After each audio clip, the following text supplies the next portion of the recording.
Audubon 2456. State of the Save is back with part 2 of Metal Gear Solid. Got a great show for everybody today. As always, I am Eric. I'm starting off hot, everybody. It's going to be one of those shows. To my right, Michael. You threw me off. You just did a Nick first. Exactly. All right. So to my right is Michael. How you doing, Mike? Doing good.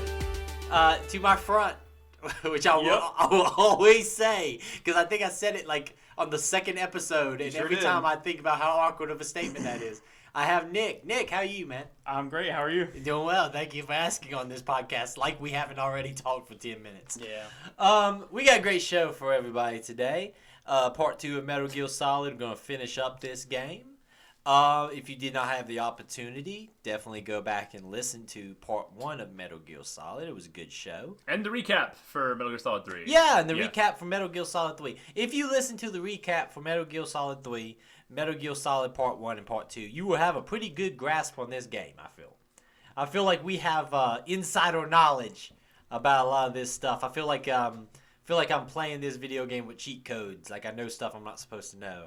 But definitely go back and check those episodes out. And if you do want to go back and listen to the whole Metal Gear Solid 4-part saga that we did last year, it's worth a listen. I think it's a good time. It's weird to see how we did the show back then. Like, we were very beat by beat. Like, we talked about, and you go down the path 5 to 10 feet. Let's talk about the path, the texture on this path. Yeah, we were very beat by beat, which is why it took us 4 parts to get through Metal Gear Solid 3. But, it's got a great show for everybody today. As always, let's start off with all the normal fun stuff. What video games have everybody been playing? Michael, you said you haven't played a ton of stuff, but you said you had one thing you wanted to bring up. I checked out what was new on Game Pass, and I checked out a game called Dicey Dungeons. Stop me if you heard this before. It's a indie roguelike. Okay. Yeah. Never have I played one of those. No. But this one has cool. It has a presentation, really cool style presentation where you play as a dice, and all your attacks are based on dice rolls. So it's a lot more engaging than I think like a deck builder, because it's much more rapid fire, because you'll get like a loadout that's like, hey, if you rolled a 2 you can poison them, but if you roll doubles you could use lightning and make it so that they can't use a random attack for a turn. So it's all dependent on dice rolls, and you're strategically making your loadouts. You want to try to make a loadout that's accessible no matter, like, oh, if you have a bad roll, that's okay. I can just, like, spam my dagger for 1 damage over and over if I just have a bad roll, or I could... You want to back up. You don't want to be a glass cannon. Exactly. So, like, you don't want to be entirely living and dying by rolling 4s or something like that. Is this a game that... I have not seen this game at all. You said it's on Game Pass, but... what's the art style on this? What sets this apart? Because I know that it seems like it's different because you're playing as like the dice physical, and that's kind of the gimmick. But is there anything else that kind of sets this apart from the, let's be honest, the many, roguelike indie games? It definitely does. It's not a pixelized, 8-bit style art. It's definitely hand-drawn and everything, and there's a lot of like craft in the animations of the enemies, really interesting creature design and stuff, and it moves extremely fast. Like, you're not in a battle for more than like 2 minutes at a time. So it's like a really nice, I'm just going to play this for like 20 minutes. It's kind of like a good like time killer kind of game.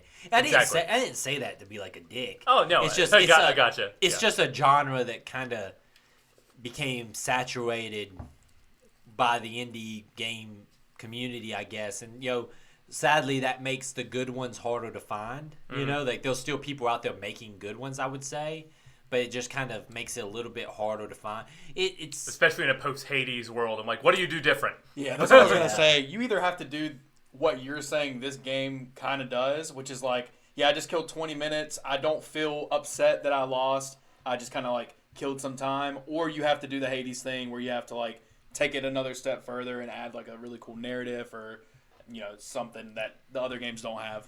I feel like we've passed a point in that genre, and even like my beloved boomer shooters are in the same way, where you've passed the point where that gimmick is enough to sell the game.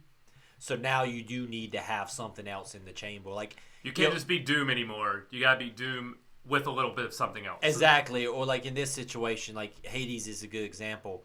Hades is a very well played, it plays great. It's a great feeling game, but it also has some of the best art in video games. It has great music, and it has an actual really, really good story, which is odd for a roguelike, So it has those extra, it's the side options, right? If the game plays the main course, it has really good mashed potatoes and corn that go with it, kind of thing. That's a high quality. That's a deep Southern style way of talking about video games. Like, boy, it's because Thanksgiving was. It was Thanksgiving. It's a Thanksgiving style way of talking about. I have all of those things in my fridge right now. Yes, probably not for much longer because either it's going to get eaten or about to go bad. Yeah, it's going bad like in 2 days. But yeah, I mean that's worth checking out for sure. It's a Game Pass game, so there's nothing to lose. Yeah, exactly. And you don't have to download Game Pass games anymore. You can just stream them if you are so inclined. Oh, did you play this that way? No, it was only a gigabyte, but I did stream a little bit of MLB The Show to see how it works, and I was hitting things.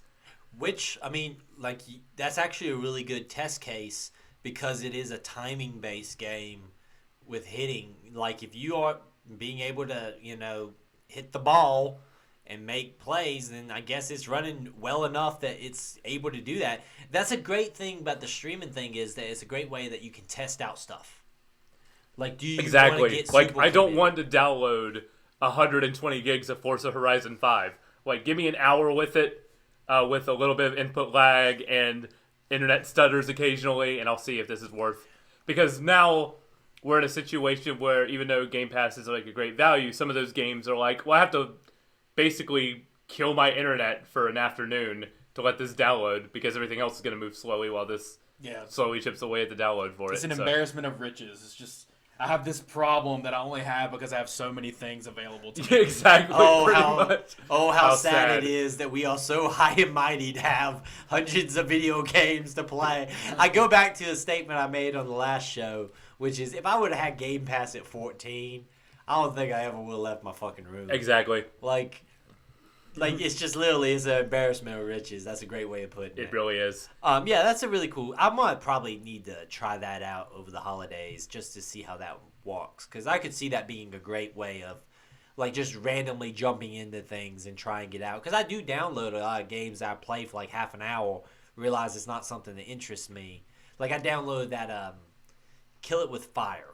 Y'all ever play? It's a little. I passed by that and glanced. It's a game about killing spiders. Oh yeah, but it's all about the like increased ridiculousness of it. It's a cute game. Don't get me wrong. Like it takes a little while longer than it probably should to get going. But once you get to the point that you're like spraying a hairspray into a lighter and burning down a convenience store to try to kill a single spider, it's one of those things that like I think I played it for like an hour. But it's like you get enough of it that you're like, oh yeah, this is kind of fun. So, but like that would be something that it'd been a lot better just to stream it, fiddle around with it for about 30 minutes and call it a day instead of downloading it. Anything else you've been playing? No, but speaking of Game Pass, I did pre-download Evil Genius 2. I've been looking forward to that for a very long time. Okay. It is a sequel to a computer game called Evil Genius, which is a strategy game where you build an evil base inside of a volcano. Okay. And trap basically movie parodies of heroes and interrogating them to gather information. Well, that seems actually pretty fun. It is a really fun game, really hard. Like the strategy elements really ramp up in that game. So now that this is on Game Pass, a sequel, I really want to see. Like, if it's just more Evil Genius, I'll be absolutely fine with that because that is a really fun game. I'm assuming this is done in like a tongue-in-cheek style. Oh, absolutely. Okay. Very much like almost like 1960s animation flair thing going on. I might fit away. And you play as like hammed up versions of like a James Bond villain or like a kung fu movie villain. stuff, or a superhero movie villain, stuff like that. Okay, I could get into that. I'm a sucker for like parody kind of stuff, so I could get into that. It's a lot of fun. Even when you like lose terribly, it's something that you're like, at least I'm learning something as I'm doing it. Yeah, I mean that seems actually pretty cool. I might give that a shot. That's available for pre-install. Yeah, I think it's out today actually, so okay. I'd be playing that if I wasn't here about to talk Metal Gear for a couple hours.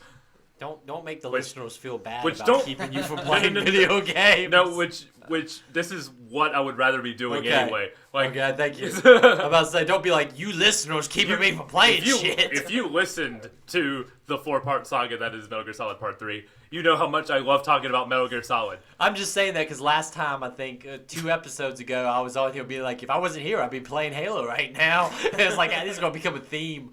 All listeners are going to be like, we're going to get comments and reviews. They just go, the host just seemed like they were angry about having to do this. No, but yeah, that's good. I might go give that a shot. That sounds like something up my alley. Spoiler alert, if I wasn't talking about video games, I'd be playing video games. Weird. Funny how that works. I spent a lot more time wishing I was playing video games than actually playing video games in this stage of my life. Like when I do sit down, it's like, ooh. But when you do, Eric, when you do sit down to play a game, what games are you playing? Hey, that was a segue. Wasn't it? Yeah, I've learned from the best. Yep, address it. Makes it better. How did you learn from the best unless you're on some other show? Because my entire segue gimmick... Take the compliment. My entire segue gimmick is acting like it's a segue. I digress. I have not been playing much. I'm going to jump right over to Nick. The only thing I've been playing is I did play some Halo. I played some Halo too. That's a damn good video game. You played some Halo too. I played some Halo Infinite as well. Oh, okay. gotta keep these things alive. You got me. I mean, I believe it. It's not much else to talk about. We talked about that on the bonus show last week, which you can go check out now. It's a very good... We mostly talked about Halo. that was off the rails. We're talking about wrestling, too, if you want to listen to that. Or not. It was better than I thought at the time. At the time, I'm like, no one's going to care about this. Then I re-listened to it before we posted it. I was like, this ain't that bad.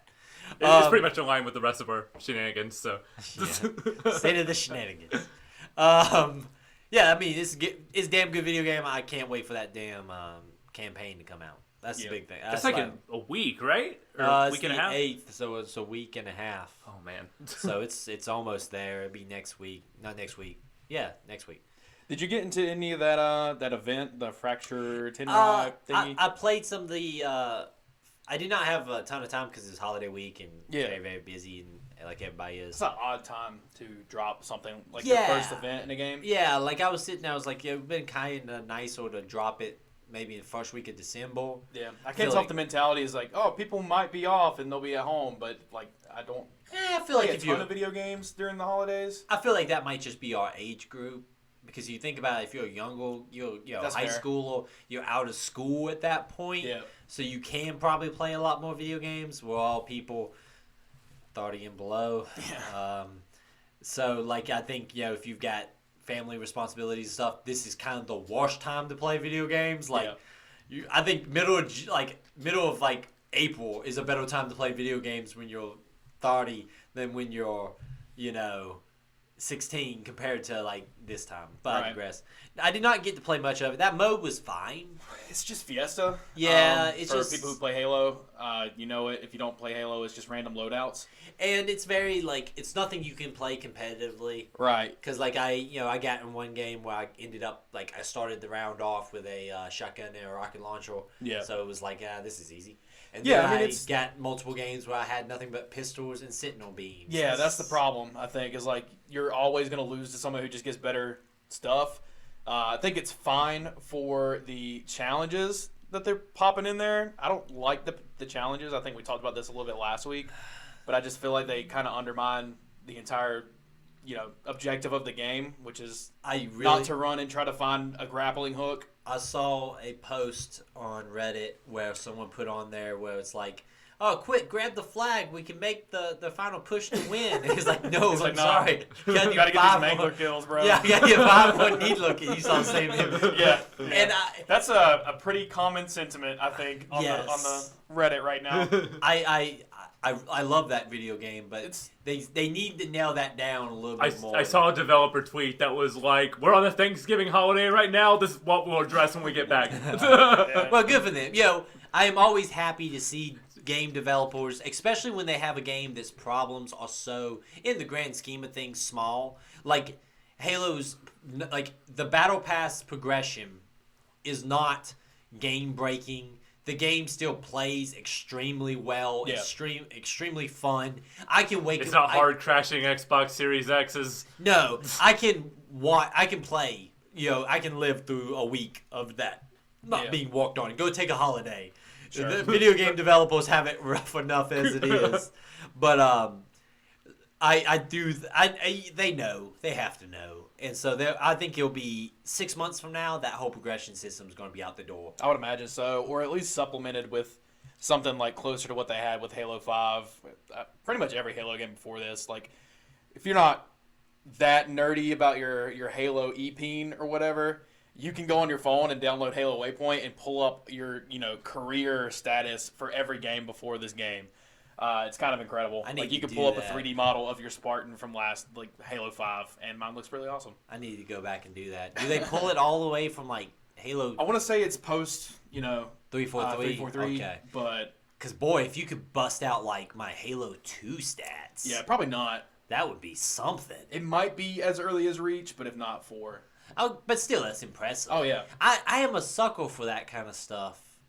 Because even if they don't care, it gives you the illusion that they appreciate that you've been playing for 20 years. It makes it feel like it's it's got an appreciation factor. It's like the Xbox Museum they posted. Is that still available? I think so. Okay, because I did not get a chance to look at mine. I was very excited about it, but I've just like I said, it's been very hectic.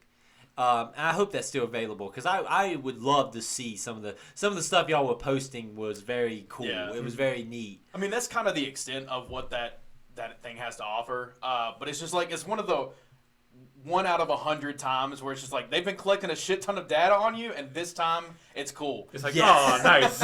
Yeah, 99.9% of the time it's just terrifying. Right. It's they not only do they know everything about you. The first game you played when you hooked up the internet to your 360 the first time was Scott Pilgrim. You're like, hey, and you're like, hey.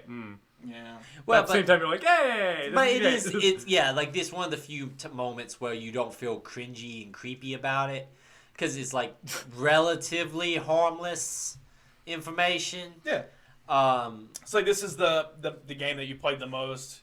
As a guy who Xbox it's like Live it's like the career. same as the Spotify end of year thing. It's I haven't listened to a lot of churches this year. Yeah, the Spotify thing. Yeah, which I like, where it's the your top played song, your top played we can go into that stuff for days because God knows that always bums me out and realizes that I use the same playlist for the gym every week, so it's 4 days a week the same 40 songs get played.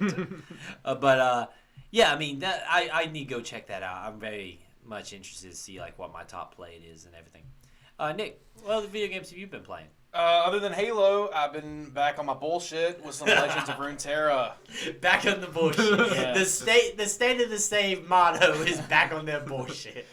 I kind of rotate between 3 to 4 different card games.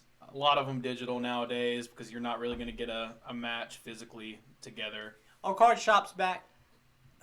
They're back, but it's it's weird, man. It's weird. It's like movie theaters almost, but worse because you're directly sitting across from somebody and touching their stuff. And that's it's even worse. 70 people, and I'm not even trying to stigmatize anything, but the people that end up in card shops, I'm one of those guys. So, take it with a grain of salt. Yeah. Most of the time, maybe they don't care about physical space or how their physical space affects other people. It's a stereotype, but it rings true. Go on the internet anytime a GP is happening. And you'll have to there's a reminder with 70 different medals on Reddit. It's hey, take a shower. It's what it is going to some comic conventions and stuff. Sure. And I would say the average major comic convention, it's maybe 5 to 10% of the people fall in that category. Yeah. But goddamn, 5 to 10% can do a lot of damage. Yeah, and it's it's not even. I won't even put the fault on those people. Again, I'm one of those people. I'm there, but a lot of the times they don't have the air on, and it's even if they do, it's 70 people talking hot air constantly. I mean, even if you go to we went to a lot of punk rock shows and stuff in our younger days. Yeah. And it gets hot and sweaty, and things kind of smell. But I will say that there was usually at least 1 to 2 people at those events. And I'm not, like I said, I've talking comic conventions, things like that I enjoy. But there was always a small minority group of people that I think they have just like, this has somehow been morphed into their personality. Yeah, for sure. They're like, it's scientifically proven if you don't shower for 2 months, your testosterone goes through the roof. It's bullshit like that. I don't know. Weird stuff. But I agree. Like, I would be hesitant. Yeah. Because even like movie theaters, we went to a wrestling event. Me and Michael did on Friday, and it's like. Yeah, it's like even being in Coliseums can be a little weird. Yeah. Just because it's so many people. And some of it's just getting back to normal is weird. But I just wondered. Yeah. But I haven't been to a game store in a hot minute. I'm going to try to start doing that a little bit. But until then, I'm going to stick to the digital play space. So what is this? Is this a new one for you, or if you rotated back? I've rotated back. Okay. So I had a nominal small collection that I came back to. Backslide, basically. Yeah. Okay. So it's the Riot collectible card game. It's not a trading card game. This is the Compare one. this cards. to another card game that I would know. I would say Is this the League of Legends one? yes. Okay. Yeah. I know that's not mockery. Oh, that's no, me. no. Oh, I this wanted was to plain- picture what the characters look like in my head. Yeah. And I know vaguely what League of Legends characters look like. That's why I asked. I was gonna say, this is Plain and Lanes. I'm like, wait a minute, that's Architect. Yeah, that's Architect, and that was our Artifact. Artifact. And that was not good. That was the Dota one, Dota, right? yeah, right. Okay. That was not I gotta good. There's a compare. Dota card game and a League card game. I gotta compare the card games Where to is- card games that Okay. other games. I was gonna say, where's the Heroes of the Storm one? But then I'm like, wait a minute, that's just Hearthstone. Yeah. The Heroes of the Storm thing used to piss me off because that was where the good Overwatch skins were. Is that's the same one, Yeah, right? it was the MOBA. I Yeah, like- it was and like it you was had like to, Tracer was in Heroes of the Storm. I liked in like Heroes 2 of or the 3. Storm. It but was you, fun. but you Yeah. had to go play that to get the good Genji. To get the And good it pissed Genji me skin. off. I was like, Specifically, yeah. I was like, damn it, I want that Genji skin. Yeah. I digress. Let's talk about this video game on this video game podcast. Let's do it. To circle back to Michael's question, I would say it's Hearthstone with a little more of like Magic's interactivity. Okay. So you're still deciding, like you're just attacking. They're deciding where the blockers go, or if they want to take the damage directly to their nexus. I'll keep this one short. Oh, Yu-Gi-Oh. Maybe I never played Yu-Gi-Oh. Okay. That's like the one blind spot I have. Not the one. There's a million like underserved. There's a million card games out there, but indie card games and stuff like Yeah. that, which good for people who go down that rabbit hole. It's a cool thing if you make a card game. Watch your back in the target. Oh, yeah. I think they stopped selling cards. Just in general. Target. Yeah, they're just like, nah, we're not doing this anymore. I saw the metal crates. I was in a Target on Saturday. Now I was looking at the board game section in particular because there was the Warhammer Fireteam board game over there. I was like, oh, Is that under $100. Yes, it's under $100. Okay, I might check that out. Over the holidays, we need to do a board game night. I have several board games yes. in plastic. We can do this. Yes. We let Michael pick one that's not Evolve running a plane company in 1970. I'm going to go on record and say I would play that game. Yeah, thank you, Nick. I'm fair. That's one. But we can talk about this. We're just making plans at this point. But they look to be the metal tins. Yeah. There, and I don't know if that's like a less desirable thing. That's a weird thing. It's like Pokemon tins are like valuable products, like the promos that come in Pokemon tins. If you really want to get into the niche economy of collectibles, specifically trading cards, I will say that the market is like cooler. I want to say it's not as crazy because, So maybe kick a man in the balls over some Pokemon cards, but don't stab him. You're not. I would say like if you're in the Target and some guy's looking at the cards, like don't respect his authority. Like go up there and grab it even if he's looking. But I don't think we're at like wake up at 6 in the morning and wait for Target to open. Okay. Status right now. Can we get a T-shirt that just Ash Ketchum flipping you off, be like, I do not respect your authority? Sure. Yeah, that sounds cool. Okay. So this game here, Yeah, you've fallen back into the rabbit hole. I have. is this a game? Is it because they've launched an expansion, anything like that? Yeah. Or is it because you just decided to fall back down the rabbit hole? I decided and then kind of came back to it. I still stay subscribed to all my trading card game news. So you got to know what's in the meta. We've got a new expansion, which is like it's coinciding with a lot of the, sweet marketing deals that Riot's been doing. They had the new TV show. And so they're putting all the people that were in that TV show in every other game. I think it's in like PUBG Mobile even. But yeah, so new heroes. You got Viego, Senna, and Vhagar, which are all kind of like magic-based people. Are they in the TV show? None of those people are. Okay. But then they added... Seemed like that synergy didn't work out very well. But then they added a lot of people and a new PvE mode, which is almost like directly storylines from that TV show, as long as like little bits of lore. PvE, so new PvE mode means is that like a better way to get into the game per se? Like, I would say it can so, be yeah. I think card games, even like digital card games, can be very intimidating for new players. Like me as like a new player, like I don't play a lot of card games. It's very intimidating to go up against people. Yeah. Because you feel like you're just getting stomped, or you're not giving the person a fun time because you're spending like a long time. I don't Maybe know. it's just a personal thing. I'll take a free game anytime. Okay. But okay. So you are you on the other side of the mic every time? Probably. Just changing account names. yeah. No, like so PvE mode for those kind of games is always interesting to me because I feel like it gives you a chance to actually like wrap your head around things a little bit. Yeah, I mean they changed some of the mechanics that are not present in like a typical game to make it fun. Like basically they give you like you choose a hero and then they break the game with that hero so you feel like you're destroying all of your encounters, and then you have like mini bosses and then in-game bosses for each run. And then it's called Path of Champions. You've got different stories for each champion. The only card game that I ever really got into deep is the Witcher card game that came out. Gwent? No, Yeah. no, not from the in the game Witcher 3. They But did it is the same thing though. But it's Gwent. Yeah. It was Gwent, but it Yeah. was very like I modified. get what you're saying. It's the Yeah. King Yeah, Thronebreaker. Yeah, Thronebreaker. Oh, yeah, that thing. Thronebreaker. Yeah, gotcha. Yes, where it was a story-based card game. Yeah. But I liked about that one was it was very like it would break the formula a lot. So you didn't always have like your deck. It would be like a situation where you have to kill 5 enemies using these 4 cards, and there was Yeah. like a pattern recognition to things. And it was very like it felt like I was always playing like a puzzle more than a card game. Yeah.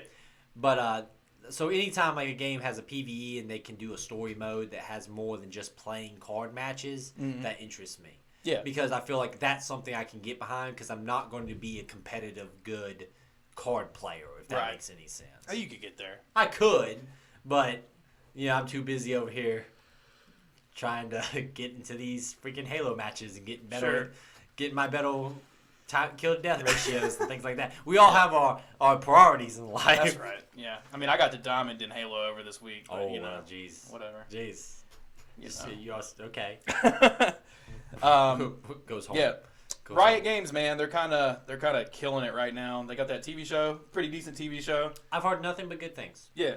I don't care about the champions that are in that show, and it was still interesting to me. So I feel like that's I know nothing sign. about League of Legends. Yeah. Can I watch this show? yeah. Is yeah. it, so okay. It's a short show, right? It's only a few episodes. 9 episodes. Okay. They kind of staggered the releases so you couldn't just binge the whole thing. But it's all out now, and they've announced that they'll do another season. But it took them 6 years to make this show. Okay. And so they're like, don't expect it next year. 30-minute episodes, hour. Might be an hour. Okay. They go quick, though. Maybe 40 minutes. I'm looking forward to the Witcher 2 season coming Me out. too. Yes. Soon. So I was wondering. Yes, next week. Nice. So I was wondering about trying that out though, as in the meantime. Yeah. So I might give that a shot. Yeah. Because like I said, I know nothing about it, but the animation looks very nice. So I was like, oh, Yeah, it looks pretty good. Yeah, it looks good. Anything else? That's it, man.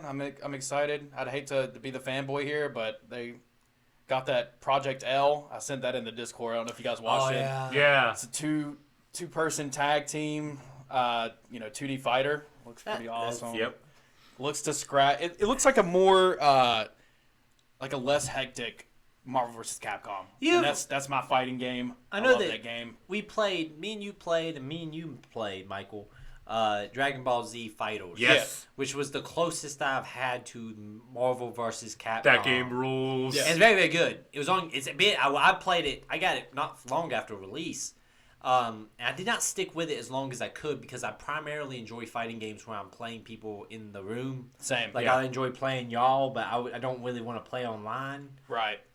Just because it's more the fun bragging rights, and also I'm not like a meta player, so I like everybody picking random characters and seeing who sucks and who's good. But I feel like it's the curse of like the last people that ever went to arcades and played those games, where you're good enough to beat your friends who don't play a lot of games, so they're gonna get discouraged when they play you. But you're not good enough to like destroy somebody online because somebody's like taking their entire day to like tech out this stuff. Like they only play one person and they're teching out all these combos. They're gonna get you in the air for 40 seconds and then it's over. It's the arcade. Yeah, I think you're right. The arcade feeling, like when you beat a random at an arcade, it was the equivalent of like kissing their girlfriend in front of you. Like you felt like you just took away all pride And away like from especially with like games like Marvel vs. Capcom, because like you beat somebody and then it's just like, all right, you can hit the bricks, dude. I'm gonna finish this campaign. 'Cause, like, Exactly. it just keeps going for whoever wins. Oh, but it used to piss me off though when you'd be playing through the campaign, some asshole woke up, put the quarter in. Oh yeah. It's like, fuck you! I'm not trying to do this right now. There's a time and a place. It's time and place. Wait, ask. Really off topic. Then we're going to jump into Metal Gear. There's a comic series called The Silver Coin. It is one-shot horror comics. They are very, very good. They have a different writer every time, but the same artist. Produced by Image Comics. The last issue, I believe it was number 6, was a horror comic set around a haunted arcade fighting game. Okay. And it is fucking ball. It's a great single issue. If you don't read a lot of comics, it's nothing. Like there's no knowledge you need to know. Just pick it up. It's just a good story. It's 22 pages. I think next time we get together, I might bring it for y'all. Let y'all read it. It's just like I said. It's a horror comic based around a haunted arcade game. 22 pages and you're done. Yeah. But it's I very much suggest it. You can get it from comic shops, obviously. Support your local comic shop, or you can go on Comixology and download it. I think it's $3.99. But that transition, always an opportunity to pimp out comics. Good segue. Yeah, good segue into this video game. We are here to talk about part 2 of Metal Gear Solid. Boy, Speaking of cursed games. Cursed games. Boy, in the subreddit just shut us off right there. They're like, it's Metal Gear Solid 3 all over again. If you are a listener who has not listened to our show, other than the Metal Gear episodes, like you listened to 3 and then you listened to Metal Gear Solid, I would love to hear from you. Just like, what do you perceive of this show? But no, Metal Gear Solid, we have finished Metal Gear Solid. It's a hell of a video game. Yes. Hell of a video game. I'll leave final thoughts to the end, but let's do a quick run through of just like everybody's feelings going into this. Michael, obviously you love this game. Oh yeah, I absolutely adore Metal Gear Solid. How many times do you think you've beat Metal Gear Solid? 6, 7, lost count. Is it fair to say like Metal Gear Solid is your Resident Evil 4 for me? Probably Metal Gear Solid 2, But I would say. Okay. Because I beat that one a lot more. Yeah. I could probably put it in front of me. I could probably speedrun Metal Gear Solid 2. Okay. But, yeah, this one's also really, really good. This is I call it an afternoon game. Like, if I didn't stop for part 1 of the show, I'd finish that night. I mean, it's a very damn good game. I love this game. It's the equivalent of, like... To me, it's like the video game equivalent for me as, like, popping in Terminator 2. Like, yeah, I'm in the mood for this game 24/7. If Terminator 2 is on TV, I'm stopping and watching the rest of the movie. It's almost comfort food. Exactly. It's just it's not something. It's something that you just feel good when you. It probably brings back good memories and things like that. Exactly. Right on, Nick. Going into this part, you seemed like you enjoyed the first section. I did. Yeah. You were psyched to finish the game. Yeah. So I mentioned this last week, but I played like 30 minutes after where we were supposed to cut off. I haven't done this before, but I probably could have done the same thing that Michael said and like just probably powered through the rest of this. I feel like for me, this game really picks up like in the second half. I'm contemplating replaying this game Oh wow! because I've enjoyed it so much. Because also you get some stuff. So you get some. Yeah, stuff there's some New Game Plus stuff, Yeah. especially. It's not nothing like content. It doesn't seem like it's story related, but it does look like it might make the second playthrough easier. The infinite ammo headbands. Oh, okay. So like, which ammo never was a problem for me. No, it really wasn't, because bosses would just give you ammo. Yeah, so I'm not Run to the corner. Yeah, that's okay. But still, I mean, I thought about replaying this and maybe skipping some of the cutscenes and stuff. Not because they'll Sacrilege. No, but you know, some of the cutscenes are very, and we'll get into this, but they're very 1991. But they're very the Gulf War. Yeah, they're very like student lecture hall. And you had this problem with the boss in Metal Gear Solid 3 as well. Yeah, and I just rather kind of skip through that now that I know the information. That's fair. Like, I wouldn't say skip through it the first time. No, there's good stuff in there. But now I would think I would like to play back through it. And particularly, I would like to play some of these bosses now that I've figured them out. Yeah. And wonder if my enjoyment, because there was some frustration a couple of times with these bosses. I did not have any Gray Fox situation like I did last time where that character just kicked my ass. But there was some bosses here that beat me a few times, and sometimes when you get beat multiple times, it kind of breaks the immersion of the game a little bit for you. Like when you're rolling along, you're like, "Oh man, you're playing Snake, kick ass." You asshole! You died in this game. Like, you told me you died in this game. Don't act be like no selling it over here. Be like zero death run, bro. I died to Metal Gear Rex. So did I. It's a walking tank. It's literally what the whole game's about. It's all muscle memory, and you that serious. Gotta get that muscle memory back. He's gonna kill me. Okay. Once. Okay. Once. Maybe twice. Yeah. Okay. Okay. Yeah. No. Let's get into this shit. All right. So, the game left off last time with us having survived the torture for the first time. We were captured by Sniper Wolf and our buddy Ocelot. And this is where we've been thrown into the prison cell. I believe the same prison cell that we found the DARPA chief in at the beginning of the game. And one thing I want to say, is it? No, it's not the same one. It's not the same one. It looks similar. It feels like the floor is the same floor. It's in the same floor. Okay, but it's same room. Yeah. Same architect on this one. One thing that is both a blessing and a curse on this game to me is the game does something that I really like in video games, where it makes a place feel like a place. Because you're going back to locations and things like that, you feel like you're walking in an environment that you have a good grasp of when everything relates to each other. You know where floors connect to floors. You know where buildings are separate from other buildings. It's the same feeling you got playing Resident Evil 2 for the first time. Exactly. This is like the police station. Exactly. Resident Evil 2 was what I was kind of hinting at. Yeah. Where you understand the police station. You understand where it connects to things. That is a blessing in that it means moments like this where you're in this room and like, I've been here before. I know kind of where I'm at. It's a curse when it makes you do a lot of backtracking. And that's something we'll get to in a little bit. That really, if I was to make a remake of this game today, I would try to find a way to walk around, because man, that backtracking, that second one in particular, kind of, that's like broke my the card keys. Yeah, it's my biggest complaint. The card keys grinds this game to a halt. But I do like when I feel like I'm in a real place, like a situation like this, where I was like, of course I'm thrown in these cells. These are where the cells are, Couple of things in this section. Like I said, I know, Nick, you played through this the first time by mistake, or Yeah, I was excited to keep playing. Yes, not confusion, not at all. But just a couple of things we want to kind of break through. And if you hear moving of papers, I got lots of notes. This whole section is very reminiscent, and this is one of many, many things that they will repeat in Metal Gear Solid 3. Yes. Which is something that I wanted to ask you, Michael. Now, we have played Metal Gear Solid 3. Yes. But when you played Metal Gear Solid 3 for the first time, because correct me if I'm wrong, but you played 1 and then 3. Yes.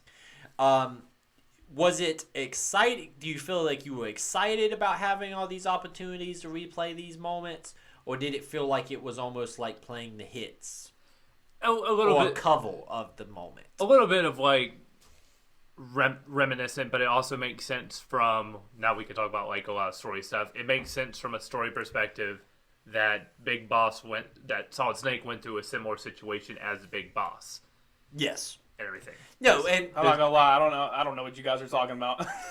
if you remember back in Metal Gear Solid 3, there is a torture sequence. There is a With escape. Volgin as he's like dangling you and just beating you with his lightning hands, and you get Yeah. tossed in a cell. Okay. And you do have to make an escape from the Oh, I do cell. remember that. Where you have to Yeah. hide to like. I'm thinking about. You call the things- ghost on his cell phone to open the door. I'm thinking also about things like the Jeep sequence at the end of this game, which is very much reminiscent of the the Jeep motorcycle sequence, sequence. Even Metal Gear Rex is kind of similar to the Shagohod. There is all the games, 1, 2, and 3, is very much like a trilogy in the sense of gameplay. Like there's a lot of callbacks to each other and a lot of familiar beats, while the stories are very, I would say, different from each other in the terms of what the motivation is going in. A lot of the layouts are pretty similar in terms of gameplay. And especially once we get into Metal Gear Solid 2, there's some interesting reflection on that gameplay being. And I want to say beat for this. beat. I'm not saying that, and I wanted to ask you that, but this is not a negative. I'm not trying to pitch absolutely. this as a negative. It's just something that, having played this in story order instead of release order, it was very obvious to me that I was like, oh, this is very much things that were referenced in 3 later, where they were trying to recreate these moments of remember when you were captured in 1? Remember when you were tortured? Remember when you had the Jeep escape? It feels like callbacks, but very direct. And also the callbacks. tonality is very different too, because Metal Gear Solid 3 was very much an homage to the 1960s action movie, and this is very much an homage to the 1980s action movie. Yeah. So even though these two moments beat for beat are very similar to each other, the tone and everything of what's going on has a completely different feel. Yeah. Couple of things I wanted to talk about in this section. This is when you start getting the first major information dumps, because you're basically getting information dumps in between. There's a second, at least I had a second torture sequence. Yep. Where Ocelot brings you back in for round 2. I was trying to do the tricks that got me out of the cell in the third First game. time? Yeah. Yeah. And so like the hiding under the bed and stuff like that. To me, I don't know how you guys ended up getting out of the cell. I had to do the hide under the bed for the second go around. I tried the catch up. I try the catch up. I did the catch up. What you're supposed to do is you lay down on the ground, then use the catch up, and it'll look like a pool of blood underneath Snake. I did that, but then he said something like, "What are you doing with that catch up?" I don't know You're if supposed to do it when he has his back turned, I thought so where he he doesn't did. see you. Yeah, I must have screwed up the timing, because I Gotcha. thought I did that, and then he said something about the catch up, and I was like, "What? Damn!" I was like, I screwed up something, and then I was like, I have this handkerchief. Maybe I was supposed to put it on the handkerchief. I screwed that up, but then I did the old classic hide under the bed and get him to come in. But I do kind of like that this is very much a grind by having the second torture sequence, and then I know you can get a third torture sequence too, apparently. Yeah, I think it'll just keep looping as long as you're in there. Which feels kind of cool. I'm not a fan of the torture sequence, but You gotta hit that circle button. Did you have actually- any problems this no, time? I actually pulled it off the second time. I was fresh. It was like 2 in. I was able to knock it out. Did some finger stretches. Did some figure stretches. I got one of those hand cramp things that you put. In the background it was like, "Hey, maniac, maniac." I had training montage and everything. No, but one of the things that you kind of get the download on, one is you get the direct reference that Snake is the son of Big Boss. They're not really digging super deep into that, but they kind of get that information out from Naomi. You also get a lot of information from Naomi in this point about Gray Fox, about her relationship to Gray Fox, things like that. Mm-hmm. We eventually get Otacon. Did anybody try to call Otacon? No. Yeah. Okay, I I would didn't. never seek him out. No. There's a moment me and you gonna have Michael's gonna get kicked out of the room. We're gonna have to have a conversation about Otacon. But I did not think to call him, and then I was very angry when he showed up because I was like, sure, duh. He's like my man This on the guy. outside. Well, I was like, well, he's my man on the outside. No, duh. I should have called him. But then I was like, no, he's a bitch. He won't do shit. True. No response. Yeah, he won't help. And then the fact that he gives you ketchup and a fucking handkerchief. I'm like, fuck you, Otacon. You couldn't give me like a gun. Of the woman who caught you. Just like, Well, he's got a hard on for Sniper Wolf. She's good with He dogs. gives you the handkerchief? Yeah. Yeah. Huh. Did you not get the handkerchief on? I don't. Maybe I just don't remember it. I just assumed that she gave it to you. It's such an unassuming item. Like, it So doesn't really weird. mean anything. Yeah, like, what's the purpose of that except for that you give it back? I was trying to find uses for it. It's weird. Because I was very much confused. I thought I screwed up the ketchup thing, to be honest with you. Because I was like, maybe you're supposed... I was looking for ways to combine items. Like, I was like, maybe you combine the... Like, I didn't know. But, Otacon's like, it looks like you really beefed it with the ketchup. Here's a handkerchief. Why don't you clean yourself up, idiot? No, because that's too baller for Otacon. Let's be honest with ourselves. Otacon ain't got the balls to say that shit. Here you go, Snake. Yeah. I gotcha. Even with Snake behind bars, he ain't got the balls to say that shit to Snake's face. But basically, he's like, help yourself, Snake. Good luck. I'm gonna take this invisibility cloak that I've had apparently 4 extra copies of, I was so mad about that and too. just take away. See ya. At least he went back to try to get him. He could have Fuck gave that it. up too. What a way. He could have gave it to me when we were in the room with him. He could be like, "Oh, let me grab one of these." You know what would be invisible." more effective than hiding under a bed? Being invisible. No, we can think about how many bosses would have been so much damn easier. Sniper Wolf, you could have just walked across. You would have walked right down there and you'd come up behind her, knock her out. Oh, you can get that stealth camouflage. You know what? He was. I know. Yeah. Apparently, you have to do some jumping through hoops, don't you? You gotta get the bad ending to get the camouflage. I'm It's not not doing worth that. getting the bad ending. We'll talk about the bad ending. Yeah, I want to know what the bad ending is. 'Cause I think I got the good. I think I got the good one. Yeah, I'm pretty sure you did. Uh. It is Meryl at the end. Yes. Congratulations, you guys get it. Oh, okay, cool. God damn, I don't want to know. Like, does he fucking ride off in the sunset with Otacon? Yes. Fuck Otacon. Yes. Oh It's my like God. Meryl's dead, and then you do that entire section with Otacon. That's awful. That's only acceptable if the exact same speech at the end is the same with Otacon as it is with Meryl. I don't. That's the only time it's acceptable. I'm gonna have to watch that when I go home. What's But, that snake? That's caribou. Yeah, exactly. If it's the same fucking speech with Otacon, and Otacon's just like clinging to your back as you drive, then it's acceptable. David. Then I'm like, okay, cool. My name's David. Yeah, exactly. It's the only time it's acceptable. I need to refresh my memory because I got that ending once. The first time I played this, like 10 years ago. So that's entirely based on whether you submit. Yeah. Okay, so there's nothing else you can do to trigger that ending. I don't believe so. There might be something. That doesn't seem like any other like branching paths. Do you know how it loops back into the gameplay then? Because I assume that he's like, you could just take the coward's way out and you just die, and it's like, Snake! But like, how does that loop back into the gameplay? I didn't know He that. just surrenders. Like, he puts his arm in and goes, you win. Yeah, and you get tossed back in yourself. And then but then he says like, I'll just go on to the woman because I did that the second. and then she died? Because the Yeah. second torture Okay. sequence, I had fucked up on the first go around. Like I didn't pay no attention. I think my kid yelled something for me, so I turned around and like I was like, well, damn, I ain't gonna be able to do it. So I just hit submit because I knew I wasn't gonna accept that save. And he just goes, oh, it's enough. And like Icon and Ocelot goes like, well, I'm a man of my word. I'll send you back to your cell, but then I'll just go get the woman. And I guess the game just proceeds. Yep. Okay. Does he is it assumed that Ocelot extracts some kind of information from you? No, it's just that he broke you. He's just torturing you to torture you. Yes. Remember Look at the Ocelot. Okay. Because Ocelot gets off on this. Well, Alright, sure. Well, there is some information, like they're faking that they're trying to get information out of you, because remember there's that scene with Liquid Snake and Ocelot going, how do we launch these nuclear codes? What do we do here? No, Huh. that's just so on the back of the box they don't have to have the fact that your man's just tortured for the fun of another man. He's just like, oh yeah, we were totally trying to make it seem like we were Ocelot's getting just having a information good out of time. him because they were ultimately just trying to trick codes, because like, we don't know how to activate this device. Yeah. Snake has them.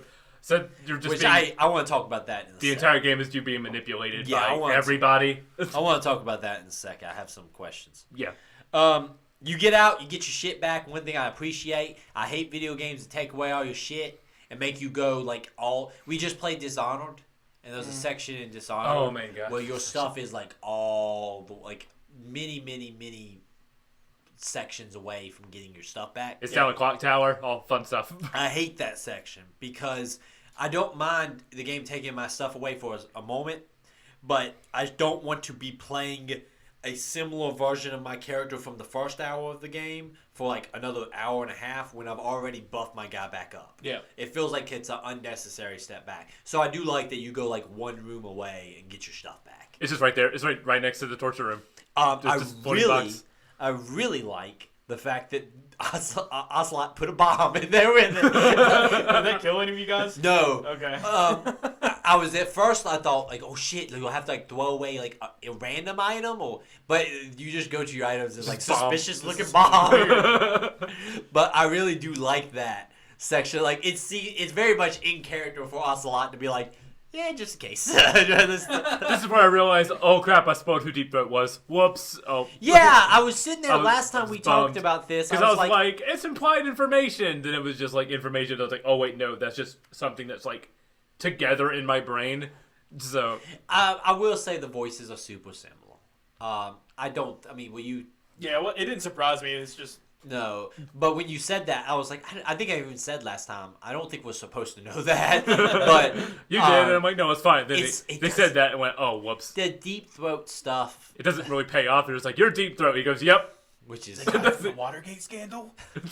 Because they really want you to know they're referencing Watergate, not anything else. Yeah, all right. Sure. They want you to. You could just give them a different name. You could just call them like Shadow Fox or something. Or Shadow Voice. I don't know, man. Like if I had the option of like Frank, Gray Fox, or Deep Throat, I think I would just go by Frank or something. Gray Fox is at least like a cool supervillain name. Sure. But yeah, I definitely wouldn't be going by Deep Throat. Yeah. You need an undercover name for your undercover name. Sure. At that point, it's just like Mr. X or something like that. I'm gonna go ahead and say this: Gray Fox to me is the most goes nowhere storyline in this entire game.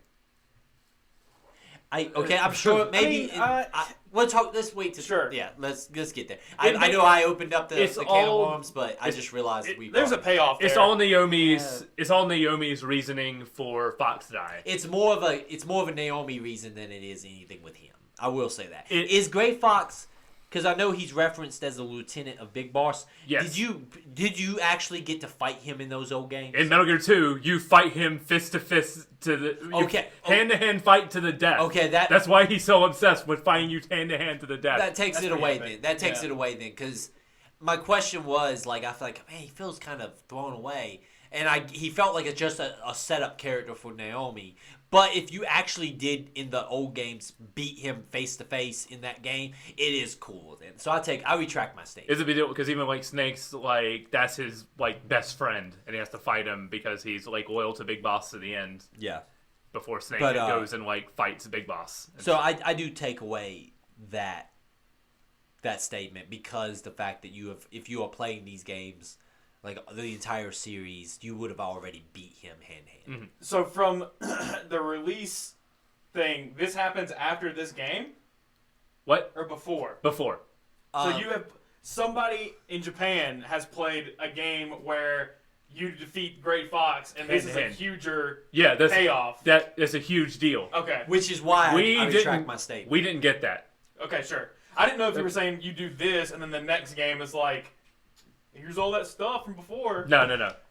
That's why I retract my statement, because if you have been like a little kid in Japan who beat Gray Fox before, and then you find out there's that guy you beat, then that is a big damn deal. You're just like, yeah, I would be like, oh shit, but because we're Americans and we didn't have that damn game. We just got this one. Yeah, but Oh no, we got others, but I don't have time. I don't have time to get into Snake's revenge. I know that I was wrong when I said that. Right when you said that, Michael's like, Mike said Michael has a encyclopedic knowledge of video games, but I saw it like flip to that page. And I just looked down. I knew I was wrong. You saw that he flipped to the page, and you're like, oh! The bomb sequence is great. I love the fact that he put a bomb in there. It gives Deep Throat something to do. To call you and be like, he's a bomb! It's a very small sequence, but I thought it was enjoyable. We have a lot of conversations with Naomi. Some of them are unnecessary, like her being jealous of you liking Meryl. There's a lot of that in Kojima games, it seems. But then some of them are getting into like horror history and setting up what would be the big turn that she's about to make. Yeah, Miller is like is calling him constantly. Yes, Miller. Okay. Master Miller. Master Miller. Is that the same Miller from Metal Gear Solid 5? Yes and no. Ah, It's shit. who you, Yes. Okay, I'm gonna Yes. say it's Yes. who you think it is. It's who you think it is, but obviously at the end of this game, you But understand. Liquid Snake is pretending to be him. That's the same Miller. Okay, that's He's in we person. Does know. he look like him? Yes. Because Yes. You Yes. can look at that guy and he takes his sunglasses and pulls a Same, hairbow off. same voice actor. It's like, oh, it's just that guy. Same voice actor for Liquid Snake and Okay. Miller. This is all the years. there's a couple of moments where playing Metal Gear Solid 5 actually paid off for me. Okay. And other than like, I think Metal Gear Solid 5 is a fun playing game, but me and Michael would disagree. But I think it plays better than any of the Metal Gears. You're right. You're right. 5 is the best playing game. But I do agree that there was like a whole maybe 4 hours of story at the beginning of that game, and then it just disappears. yes. So we can all agree on that. But First- let's not. The first few hours of Metal Gear Solid 5 is the best Metal Gear Solid game. Yes, yes, I will agree with that. And Ground Zeroes is good. Oh, Ground Zeroes is great. Yeah, we should play Ground Zeroes. Yeah, Ground Zeroes. Then not the rest of 5. Yeah. We'll watch it. We'll watch a summary of 5. I might go download Ground Zeroes and play that tonight. Yes, Ground Zeroes is great. It's very good. It's just like one. It's just like 1 2 I hour just level. assumed we were playing everything. We are. Eventually for the Well, next 8 Not years. 5. Five is weird. 5 is not complete. It is a game where Kojima got kicked out. Oh, is that that's the one where he was Yeah. Lego? Yeah. Yeah. It plays amazing. Like I would, but we would talk about that. As Let's someone talk who about doesn't that. know anything about this, We'll play Ground Zeroes. was it like during the development or like? It was After the development, but it's a whole tumultuous thing. I'll send you some YouTube links. Okay. Things were not complete. Sure. Yeah, and you can tell. But there is a mission at the beginning of that game, and there is a character in Metal Gear Solid 5 that is Miller that you rescue as Big Boss. Is this And the so Phantom Pain? Yes. Yes. Okay. Yeah. So you rescue Miller early in that game, and he's a constant character in that game. So it took me till this part to realize I was like, I think because he kept referring to him as Master, and at one point they call him Miller, and I was like, that's Miller. It's Yeah. freaking Miller. I know Miller. I rescued Miller. He's got the sunglasses and everything. Yeah, I think it was right before the liquid reveal, and I was like, "Oh, Miller!" Oh no! And they're like, "No, He Miller." says it in the first conversation. He's like, "Oh, yeah, you were mentor to me," or something. Yeah, like but that. he keeps referring to him as Master, Right. And so it just never clicked. And then when he said Miller, the glasses and stuff, because in the game, like They the said like first his thing phone. you do, I think they said his phone name. Like Cos Miller was discovered in his home. yeah, that's actually close to it Yeah. because it's because like in the first thing you do when you rescue Miller in Phantom Pain is give him his sunglasses. That's very So important. Beat. when does that take place? The 1980s. That's all Big Boss. That's all Big Boss. That's the guy we played. I know that guy. Yeah, you know Big Boss. Yeah. Phantom Pain, you play as Big Boss. Okay, that's cool. Yeah. I'm sure that would have been really cool if the game didn't suck whenever you. I would say this. play it. No, I would say this. And this is me talking to you. And, like We're I'm not getting sidetracked. I'm not undercutting your because I think we're slowly developing into Metal Gear fans. Yes. I like Metal Gear. I like Metal Gear Yes. too. And like, but I'm starting to like try to piece the Which is timeline. surprising to me because everybody, like, my whole life, they're just like, have you ever played this game? I'm like, no, but then I played 5, I think, because it was free with Games with Gold one day, and I was just like, I don't like stealth games. So, The thing with 5 is I think that you would enjoy it now. I'm sure I would. Because it is In the context of everything going yes on. in the context and like knowing because also playing We'll 5 figure. without Now I kind of want to figure out a way to play 5 because I'm like I've never seen that game all the way through. See, I So- did finish 5, and like now, and like for me, I want to go back and play it because now that I know Big Boss and I know Milo and stuff, like and Ocelot's in that game, Yeah, that's what I heard. and like he's pretty cool in that game. And that Tro- also answers Cowboy the question Troy on, like, Baker. why he's, like, younger Yeah. in that game. Yeah, so And like he doesn't look like an old man with no hands. exactly. But like these characters that in 5 when I played it didn't mean much to me. Now like I care about Ocelot Yeah. and Milo and stuff like that. So I'm like, oh shit. Right. I gotta know about what's going on with Ocelot. So I think we might need to find a way to play it. But we have 2 and 4 between now and then. Yeah. Oh, But 4. part of me wants to front load next season with these. 2 for sure. 4 is going to be a finale season. Yeah. Because 4 is. We'll talk about it. 4 is a while. Yeah. Back to this Back game. again. So, this whole conversation with her leads up to a section that is very taxing, which is the tower, where we are scaling the towers. I will say that it was. I did some research, Michael, because me and you mentioned to me last night. They're like, I'm glad you didn't give up at the tower, and I was like, yeah, it was frustrating. People hate the tower. It's kind of rough. Did you die on that? Yeah. I died times. a couple of times in tier. I basically my strategy was I had a bunch of stun grenades. Just drop them as you're running. As I stormed the tower. You're talking. I thought you were talking about the repelling thing. No. Yeah, that part sucks ass. That's terrible. How I got through it was because at first I was trying to be very tactical. Like I would shoot down the guys coming up, and then I was that was your first mistake. I was putting down claymores. You thought you could chaff grenade before. I'm just going to chaff grenade before I hit this stupid. Yeah, I did not like the fact that you because I knew it was there. I threw the chaff grenade in there, and it like you can't get it. But the problem is because I hate never-ending waves of enemies. Yeah. And what I don't like is like I was trying to play how I think the game wants you to play, was shooting guys as I charge up the tower, but then putting claymores behind me.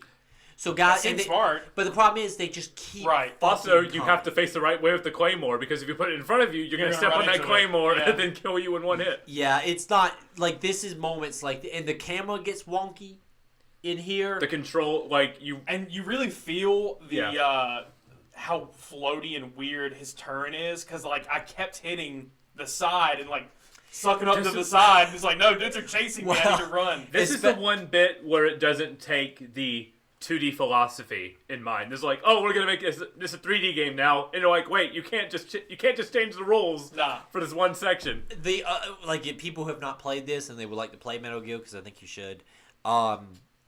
Save your stun grenades. The way I did it is I just charged up that tower and I just kept dropping them. Because the stun grenade does not work like the chaff grenade. It takes out anything on the screen. So like as long as you're dropping stun grenades, it'll stun anybody in the area. And you inexplicably don't. Yeah, you do not take the stun grenade damage. So I had like 12 of them. So that's how I got up the tower. If I did not have those stun grenades, I would have been fucked. I just ran. Just keep running and then punch the guys that are in front of you. Yeah. Just keep running. The key is to fight the guys in front of you. Don't fight the guys below because they just never fucking stop. And then I was like, well, maybe the higher up I get the tower, the longer it will take them to get here. But that's some right off screen. That's some modern video game logic. That's not PlayStation 1 logic. Where they like can't load them that far down. Exactly. This is a very frustrating section. It's also, it's so fucking long. It's not like it's a good like 3 to 4 minute run. Yeah, it's a long fucking. Or it feels like that anyway, because it doesn't. Even like going back, I'm just like, oh no, not this tower again, please no. Every single time. It's my least favorite gameplay section in this. Anytime where it's like, here's a few waves of enemies. Like I ran into this or I felt the same way. The first time you like meet Meryl, and it's like, here's a bunch of dudes, they're coming. I didn't like that part either. The advantage of that one is I kind of understand the logic behind it because they were trying to teach you how to shoot. Yeah. This does not have that logic. Sure. I could see someone being like, why are we doing waves? Well, we need to teach people how to shoot the SOCOM. And the advantage of that also is they're funneling one way. Yeah. So as long as because like you have a very good point about the floatiness of the turn, you can just kind of stand there and shoot. Yeah. The the tower. Yeah, this is a very frustrating section. And when Michael told me about it, I was like, well, yeah, I was frustrated there, but I did some little like looking around online, and people hate the fucking tower. It's considered like it's very not well liked. It reminds me of how like the Halo community talks about the library, where it's like yeah, sure, exactly. But what I like about the tower, there's a couple of things I don't like. One, you get up there and the fucking door's frozen, and Otacon knew it. Fuck Otacon. Yeah, sure. And then Otacon. It's funny to me that he's just like, yeah, we just use C4. We just keep lowering the ice. Okay, like I work in like manufacturing and things like that, and you don't have problems that evolve explosives happen more than once. Like yes, once I would blow the door maybe. All right, but that's not an ongoing solution. We used C4 once, and then we called the locksmith. Right. There's been times where I've had to like dig things like trucks and stuff out of parking lots. But we try not to have that happen to the end. You know, we don't just assume going forward that we have to just gonna keep the shovel around. My favorite, and then he goes into like, "Hey Snake, have you ever loved someone?" And I was so, my line just goes, "Fuck," because I was like, then he's talking about Sniper Wolf, right? Which is so weird and out of left field. It's out of left field, and then his description of Sniper Wolf, he loves her because she treats the animals well, and he just wasn't a complete and total asshole to her. And I was just like, and then she's like, she's a good person. And Snake's first line, because I end up really liking Snake at the end of this game. His first line is, "She shot Meryl." Like, you dumbass. But he's like, "But she didn't kill her. She shot her 3 times." Because she was using her as bait. Like I like the in like the worst places. Like even like Meryl, suspending your disbelief aside, the first shot is like the kneecap. Yeah. And then the second shot is like the hip. And it's just like she's not walking again. In reality, Arm, leg, and hip. yeah, it's just like, dude. in reality, Meryl would be forever crippled. For real. She would never be able to walk again. And Those were very strategic shots she did to Right. make sure. Yeah. it's with like a 308 rifle. That thing's like, that took her entire side of her hip It's off. just gone. Like, if Meryl didn't bleed to death, she would never walk again. They didn't have 3D printers back then. Like, Yeah. you're not rebuilding that. And the fact that Otacon's just like, "But she's a good person because she cared for the dogs." Fuck Otacon. So you have to continue climbing the fucking tower. But this leads to a really cool sequence that at first I was like, I always get nervous when games throw like a random helicopter at you because a lot of times it's like, just shoot it with an anti-aircraft gun in a turret or something, you know? Chekhov's helicopter was there at the beginning. But yeah, yes. It's like behind you, and you know immediately, I gotta fight that thing at some point. But I like the fact that that's like a big deal. Like they had this helicopter, so it makes sense that it shows up here, you know. And Liquid is flying it. You get Liquid being Liquid, brother, and all that shit, you know. Really cool sequence. This is when you get to use the rope. You do the repelling, dodging the rocket. It's not hard, in my mind. No, but it's just like, I didn't like this part either. But I just thought it was really funny how everybody praises the writing and stuff, and he just walks up to the side and he's like, "If only I had a rope," and he just press the button, it's like rope. He's like, "I'm going to use this rope now." It is very, And like, very mind video gamey. Mind you just picked up a stinger. So it's just like, I thought we were just going to fight. Nope. Let's climb down this tower real quick. It is very odd that it chooses not to let you fight then. Like, I feel like if this was a modern game, you would be able to like fight there, and then like you could go down there to get stuff or whatever, or it would force you to like drop the stinger down there or something. But yeah, it is very odd that he goes up to it. It was like, "I wish I had a rope." Oh, I do. And it's like one of the few items in the game that it forces you almost to pick up. Yeah. Because a lot of the items you could dodge. That and the Stinger missiles. Yeah. For this section, it was like, hey, if you don't have these 2 items, you're gonna be fucked, Yep. you know. And the stingers are very, very effective in other places too. You're gonna have to have them for Metal Gear Rex and Vulcan Raven. I used them on Vulcan Raven. But it's yeah, you use I like the repelling aspect of the game. I thought that was fine. I didn't like it. Really? Yeah. This is where I'm like, oh, we kind of dropped the stealth game aspect, and now we're just a straight up action game at this point. I feel like Which makes sense. I from feel like a it makes pacing sense at this standpoint. point because I feel like things are escalating quickly. We're in the second half of the action movie. Yeah. Yeah. If you look at this, very much based around Escape from New York. If you remember the plot of Escape from New York, towards the second half, he gets captured. He's in like a Fight Club situation. Mm-hmm. Like it's very much like He has to fight hand in hand with his shirt off. yeah. That's how it works. How did y'all feel about the Stinger missile fight with the helicopter? I like the Stinger missile fight with the helicopter. It was cool. I kind of felt like I broke it because I figured out that in the middle between the door there and the like the air conditioning unit. Yeah, I think that's just the strat. That's just I think that's you just hide like the behind that and safe then poke spot. out. Yeah. Because you gotta poke your head out to shoot him. So Well, he will It's occasionally fly over you, and you Mhm. can kind of hit him then. Yeah. But I was a little surprised because none of the other bosses have like in my mind, like a guaranteed like spot that you have to fight from. Even Sniper Wolf, you Yeah. can move around a little bit. So I was just like, oh, I wonder if I'm supposed to be this easy. But it was a fun fight. You shoot him with a Stinger rocket. You dodge missiles and machine gun shots. You know, it feels cool. Otacon crashes the helicopter. I mean, that's always... Oh. Always cool. Here's the part that actually gave me more trouble. I did have very little rations, and then this leads to you entering the second tower, and it involves you going down the elevator. The build up to that moment of I love the the reveal build. is great. Because this is when Otacon tells you that there was stealth suits missing. Oh yeah, that was cool.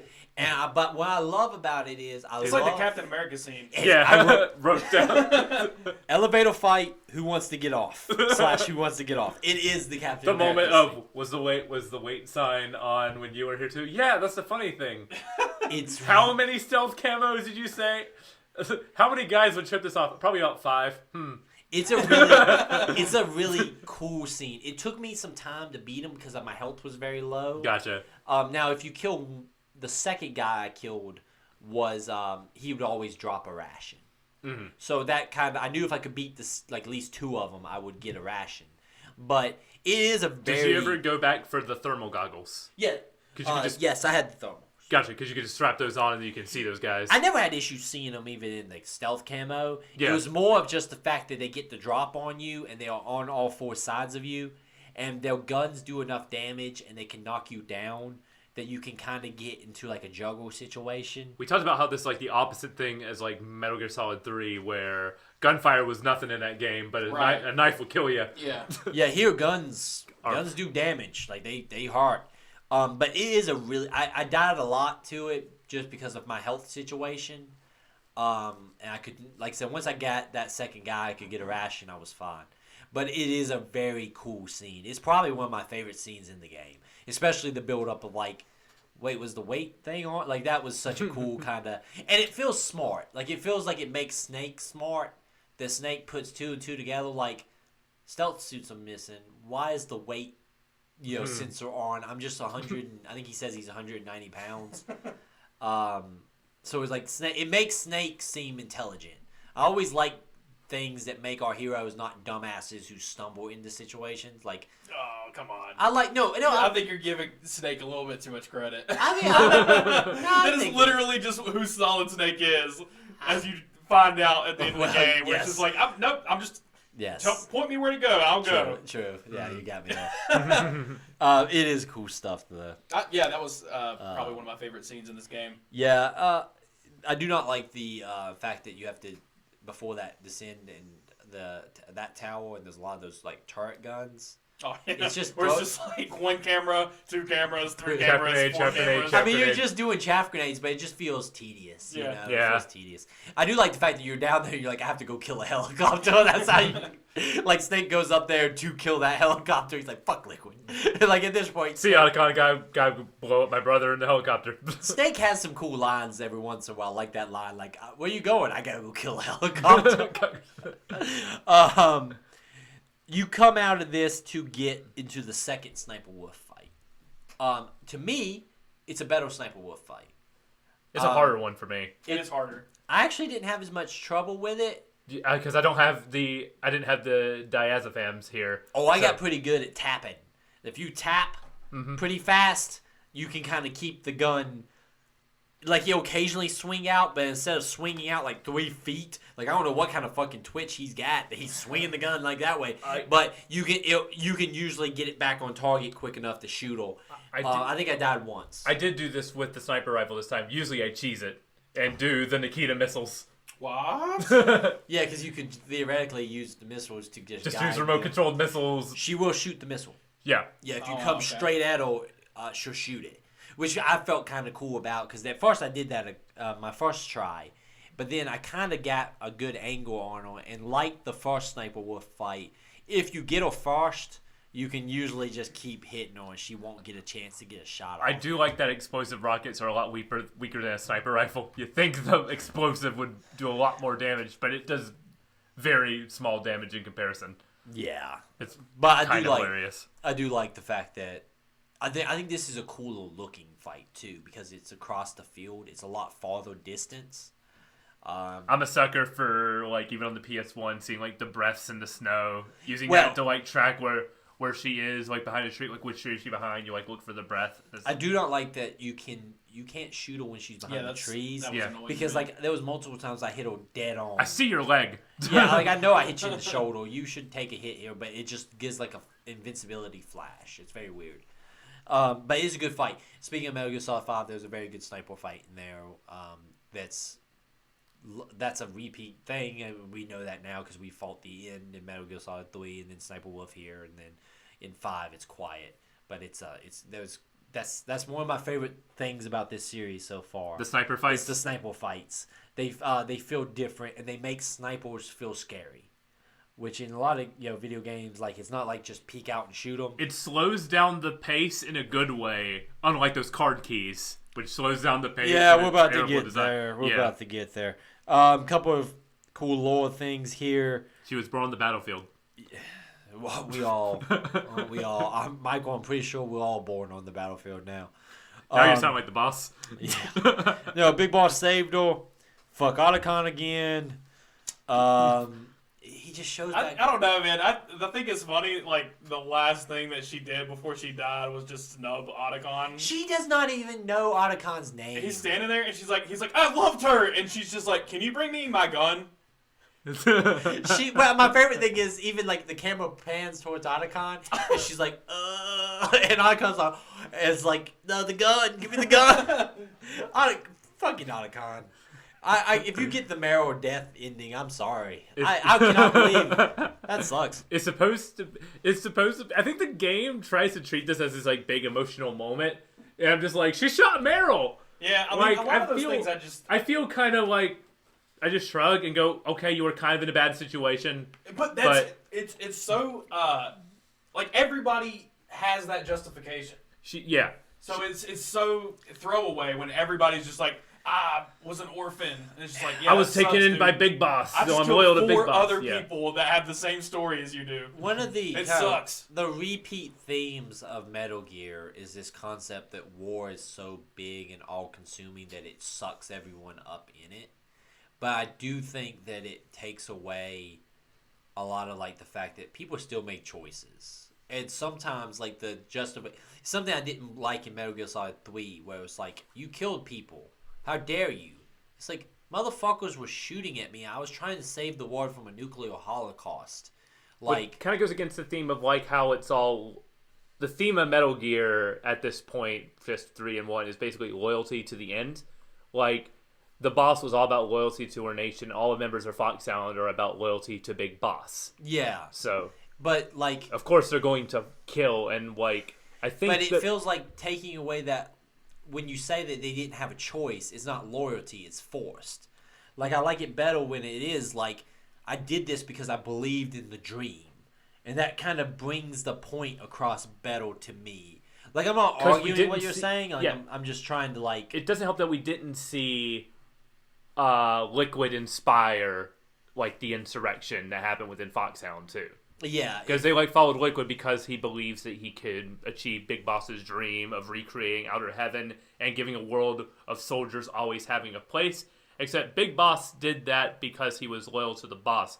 Liquid, I think, is doing that for his own selfish reasons because he thinks he is inferior. I got a theory about that when we get there. We'll talk about it. Fuck Otacon. Yeah, they got that in my notes. Yeah. This too. Another elevator sequence. There's a cool section here. Otacon has like one good moment where he asks Snake like in the distance. He's walking. He's like, "What are you fighting for?" And Snake goes, "I'll tell you if we make it through this. I'll tell you." I still like Snake. I Snake like is Snake great. a lot in this game. I think he gets better as the game goes on. He starts to have more of his own agency. In time for them to take it away a little bit. He's chipping away. They're chipping away at like that action. He starts out as like the action movie unbroken hero, but at the end he's not. He becomes more of a person at the end of Metal Gear than he is. He's a stereotype at the beginning of Metal Gear. By the end, he's starting to chip away at that stereotype. Because at this point, he's also getting worn down by this conflict. Like, he's tired. It's like 7 twists. Like, oh, you've been fucking me over too? Yeah, he's getting worn down by this whole thing. He's like, I just want to ride my snowmobile, guys. He has a dog competition coming up. He can't miss it. He just wants to get back to his damn dogs.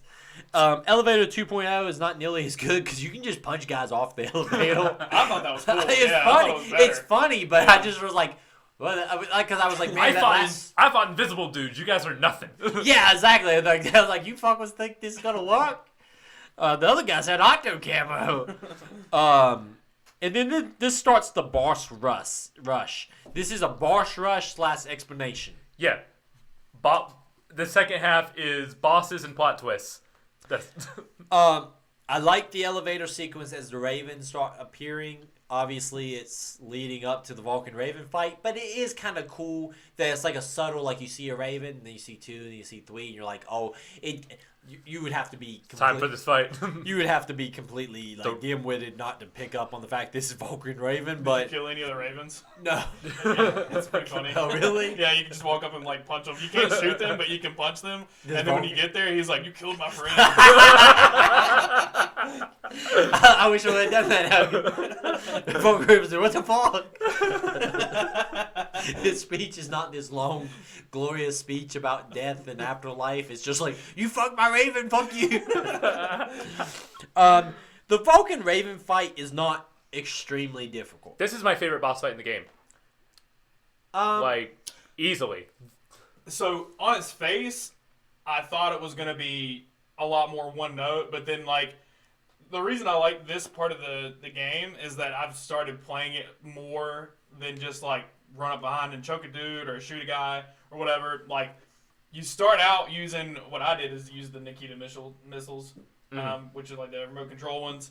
But then it gets to the point where this dude is just sprinting at you and, like, chasing you. So, like, then I got to the point where I was, like, using the Nikita missiles and then, like, putting claymores down for him to walk past. So, like, closer to the end of the game, I feel like it forces you to be more innovative. Yeah, it's all about setting traps and leading him into your path.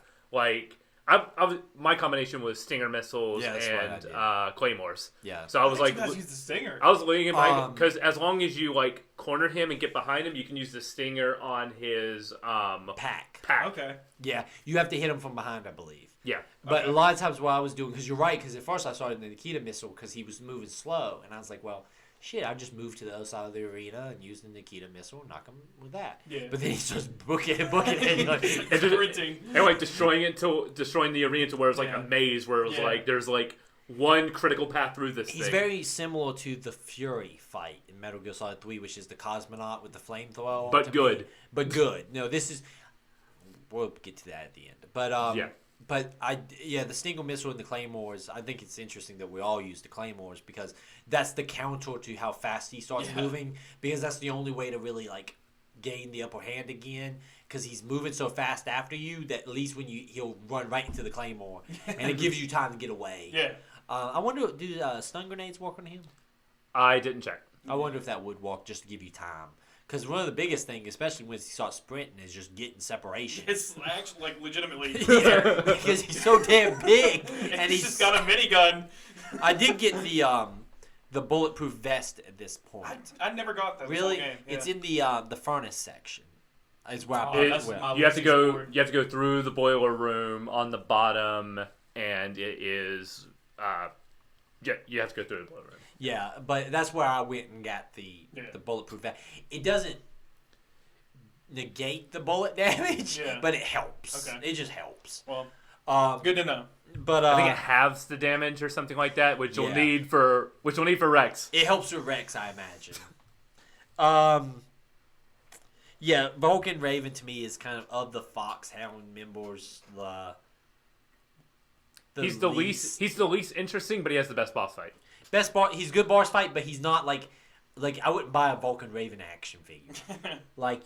He's just not that cool. You want Psycho Mantis, Ocelot, and Sniper Wolf? Yeah. You want they're pretty cool. Like if I had like box art, I wouldn't put Vulcan Raven on the center, right? It would I think Ocelot or Psycho Mantis. Decoy Octopus. Yeah, he just that's the best name ever. They mention him once in the beginning and you forget about him, and then this is where Raven gives you another plot twist. Where he's like, it wasn't even the DARPA chick. But he still died. Well, this is when we get the download on Fox Die. fuck stuff. Which a lot of talk about like super carriers and stuff like that here. I was like, ooh. Yeah, I was like, what? They went, We're not weird. Kojima predicted Corona video. That's Death Stranding. Yeah. But yeah, one fun fact about the minigun is Vulcan is literally using an M61 from an F-16, so he's carrying like an aircraft quality gun. Like that was like, speaking of like Kojima knows his military equipment. I was like, oh shit, that's a straight up aircraft Gatling gun. Stinger The was Ravens eat him. there was a cool Wait, sequence. Yeah. It as Vulcan is like giving you your last like thing, Snake walks away as the Ravens eat him. I did not know. As Snake is walking away, they're descending on him. I thought they were just like If you saying goodbye. if you go back to the Yeah. the freezer section, during the shitty card section, his body's like gone. It's just blood. Yeah, and then there's They eat him. So I didn't- the Ravens literally eat him. Damn, I did him a favor by killing all those birds. Yeah. Hey, they ain't so friendly now, is it? This is when you get the revelation that DARPA chief was a decoy octopus. Decoy octopus. This is when It doesn't really change anything. No, It's just, it was it very- explains why the DARPA chief didn't know anything. He just gave you a plot synopsis. It was like, what do you mean? What do you mean you don't know how to defuse it? Did they not tell you anything? Because Octopus was trying to figure out how to activate the thing. Yeah. Which, when you realize secretly the villains were playing competent and then realize they had no idea what they were doing is a great reveal. Because it makes them seem like both very intelligent and very stupid. Because they're like, we had all this thing and it was like, there's too many fail-safes. what it really does is it makes you guys feel stupid. Yeah, for like following the hand. fact that the U.S. government straight up like, well, they said they could do it. Like, I mean, like, say what you want about Liquid, but he can play a con. Like, it's a good con. Speaking of Liquid, this is when Mastro starts giving the whole like Naomi's not one of us thing, which gets a little bit confusing until the Liquid reveal.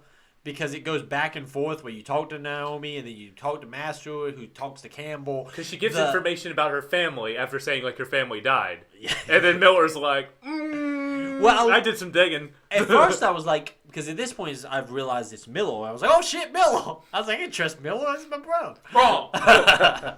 But this is around the point in which, with that situation where I was like, oh, that actually kind of makes sense. Like, she contradicted herself. She gave it up. But this is also around the time you get Hackleman Octagon. Octagon. Yeah, Hackleman Otacon. But you're really starting to break down the Naomi stuff. Master's like, hey, we can't trust her. There's a lot of stuff here. Metal Gear is a stealth nuclear launcher. It's basically a version of the Shagohod. Yeah. There's a lot of unnecessary stuff here in my mind. Yeah, I mean, this is all just like in-world like lore dump. I don't think it would... like, this would be stuff in a modern video game you would read on terminals. Sure. Because it's stuff that if you missed it, it wouldn't It matter. doesn't really impact anything. Unless it matters in the future. Some of it, Michael turned his head to the side. I imagine some of this doesn't, though. Like, Yeah, no, not all of it. Like, some of this is, like, getting super into, like, tech diagrams and stuff like that. And I feel like it wouldn't be so bad if it wasn't just all at once. Like, I was just like, Jesus Christ, shut up. oh, this is nothing. This is leading up to my favorite thing. This is a shit ton of Otacon calls, too. He just keeps fucking calling you. I was like, just don't call me till you're done. Fucking Hackleman. Ocelot Liquid in the command room. This is when I say it's just fucking Die Hard. This is all a scam to get the highest bid or get money. They're just terrorists faking like they're terrorists to get money. Basically.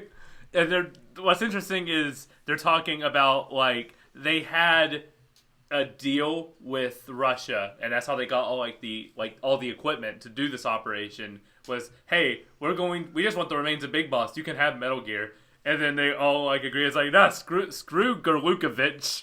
We'll sell it to the Chinese instead. Yeah. Or it's like, we can play the highest bidder. Was like, or we could just use it to control the world. I actually kind of like this sequence because Liquid comes across as a little bit more than just like a stereotypical bad guy. He's like, no, we can dig in here. We're gonna make outer heaven. You know that's obviously a big deal because they zoom in on him. Outer heaven, in which in 5 you're like, oh crap, that's a big deal. Yeah, 5 references that actually. We might need to play 5. We might need to play 5. I don't know. I feel like we're running long, but I have another 1,000 questions I did at the end of 3, where I just want to ask Michael like rapid fire questions. And then, I'll say important or not important. Let's just go ahead and say there's going to be a long episode. Sure. Yeah. It's the season finale. I like this whole sequence. This is when we really get big into the Fox Die stuff. I believe this is when Naomi explains to us that we are basically a carrier for a programmable virus that can kill certain people. So that's what killed the DARPA chief, or That's what you put in your arm at the very beginning of the game. Yeah. So Snake is carrying this virus. As basically Snake's entire purpose of being here is just patient is zero. just to be patient zero. Like, and all these people sick. I actually kind of like that one particular twist because I was like, it's very shitty government thing to do. It's something the CIA would do, you know. And the fact that, like, oh, you thought you were here to rescue the day? No, you just needed to spread this virus, and we would just clean up after. Because they wanted Metal Gear. They want Metal Gear back, Metal Gear. Yeah. They don't want you to actually succeed in that mission. Right.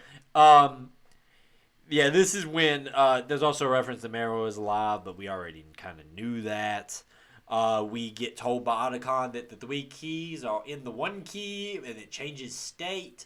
And that sounds cool because I was like, oh, cool. Clearly, I won't have to go look find for 3 keys. Then Liquid shoots the key out. Ocelot shoots the key out of our hand or shoots at us, and we drop the key. Boy, this is a lot of stuff. This key section. Actually, I'm so sorry. This is where I learned you can't pause cutscenes. So I got through the the evil schemes. But halfway through that, I didn't see what happened. So how do you lose the key? Ocelot shoots it out of your hand. They look just but now you're free to go. No, what? They look up at because you're behind the door, right? You know, just peeking in. But they look up at there's a security camera right there with you in it. Yeah. The door's hard shut, and you get an alert. Well, he shoots at you first. Yeah. Ocelot pulls his gun, boom, boom, boom. Yeah. Sound effects. Sure.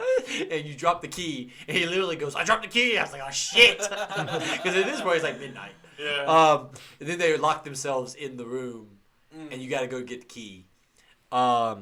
This is when you're going to have to you insert the key in the first terminal as you have it. Once you pick the key back up, then you gotta get the key cold. So you gotta go all the way back to the freezer, which isn't that bad. It's not that far. Freeze the key. Go back. Put the key in. Then it's like, oh, you gotta get it hot. I was like, just rub your hands together. No, fuck that. We're going to go all the way back to the boiler room. And then hope. It's got to be lava hot. And then hope that you don't spend too much time in the freezer to knock it back you down pull the to a key regular back key. I fucking hate this part. Did that happen to you? No, because That would've made me rage. Because right when I walked down there, I thought about that shit. I was like, fuck you, Kojima. I know it's at first I was like, I bet you I need the handkerchief to wrap it in or some shit. I was like, he's probably got some other fucking obtuse way of doing this. But I fucking hated it. This is just it felt padding. Like it's padding. It's bad padding. It's like when you do the we made an 8-hour game instead of a 10-hour game. Oh no, we're gonna get skewered in reviews because this was especially back in the time when the longer a game was, the more it was valuable. So the fact that this was a 10-hour game was like, no, but it's a really good 10-hour game. Yeah. This is when you have to go. They say it feels like when you have to go get the sniper rifle in the first part. This is more annoying than that because it's the backtrack 3 times. I can do that sniper run because you're going back and also getting. The only thing you're getting is the key card. I'm not going back and upping my arsenal when I go there. Like I said, if this was done in a remake, I would hope that they would streamline this. But I digress. But at the same time, if you streamline it, then you're looking at a 6-hour Metal Gear Solid remake. Well, you can do what Resident Evil 2 did, where they add content too. That's true. I'd like to see. I'd like to see what that looks like because they did remake it with Twin Snakes, and they just slapped on Metal Gear Solid 2's engine onto Metal Gear Solid 1. So it was just like, oh, you have first-person mode. You're now God. It breaks the game. Yeah, I watched some footage on that because I was looking up some of that footage because I wanted to know what it looked like. Yeah. And boy, people have an easier time with that game. It's like playing with cheat codes. Yeah. Because you're just like, cameras, not a problem. Yeah, you just shoot them. Well, also you can see them very easy. Yeah. That whole shit, I do not like it. This is apparently, according to my notes, when we find out that Naomi gave us the fox die. And it makes you basically have a heart attack because God knows she wants to give you the entire science of how the fox die kills you. And I was just like, Jesus Christ. And it was not helping that I was mad about all the backtracking. This is when you also find out that Frank, or Gray Fox, is her adoptive brother, basically. He rescued her. And that's the driving force for her playing the game to give you the fox dies because she views you as ruining Gray Fox's life. She joins Foxhound specifically because she knew she would eventually run into Snake and have the opportunity to screw him over somehow. Yeah, it was basically like this is a long con for her to get this opportunity to kill Snake or screw over Snake. This, I will say, when you do put the third card key in, it's like missile on. Yes. Also, there's an important detail here too, where the terrorists up the demands because they're like, also we also want a fox die vaccine. There has to be a vaccine, right? You made this. You have to invent a countermeasure. Because the government has never made things without thinking about the repercussions. Never. We're thinking about very short-sighted Liquid Snake, but I guess they're like, oh, we're screwed anyway. The same government that's planning on shooting a rocket at an asteroid in the next few years. Not, see how that goes. I do like the fact that you straight up armed the missile, and the Liquid's like, you idiot. We never fucking had the ability to arm this shit. You could have came in here with the entire Marine Corps and killed us all. We never had a freaking plan at all. Which, I feel like it makes it even worse because, the scene before that, they're like, the keys either arm it or disarm it. And you look at it, and it's not on. Yeah. So it's just like, Snake probably blindly following orders again. Yeah, Snake probably should have looked at it and been like, I'm sure there's status symbol up there, unarmed. It'd be a great game if Snake just looked at it and was like, oh wait, yeah, it's not on. It's all good, guys. Campbell, just send the Marines. Just grab a rope and fly out of there. Liquid's like, oh fuck. Yeah, you're gonna nuke this place. He really is a superior twin. This is the master reveal that he's Liquid. That cool. I like anytime they animate the still art. I like that style where he just undoes his hair and then just takes off the sunglasses and you're like, oh, this is kind of obvious, wasn't it? This is a lot more obvious than it paints because it's literally the same voice actor. Yeah, it's the same thing with the Deep Throat situation. It does lead to, do you like my sunglasses? Yeah. Great line. Liquid I actually kind of like. I love Liquid Snake. The room fills with gas, and that's not really a problem because I got a gas mask on. You call Otacon and be like, fix it! Yeah, you just wait for Otacon.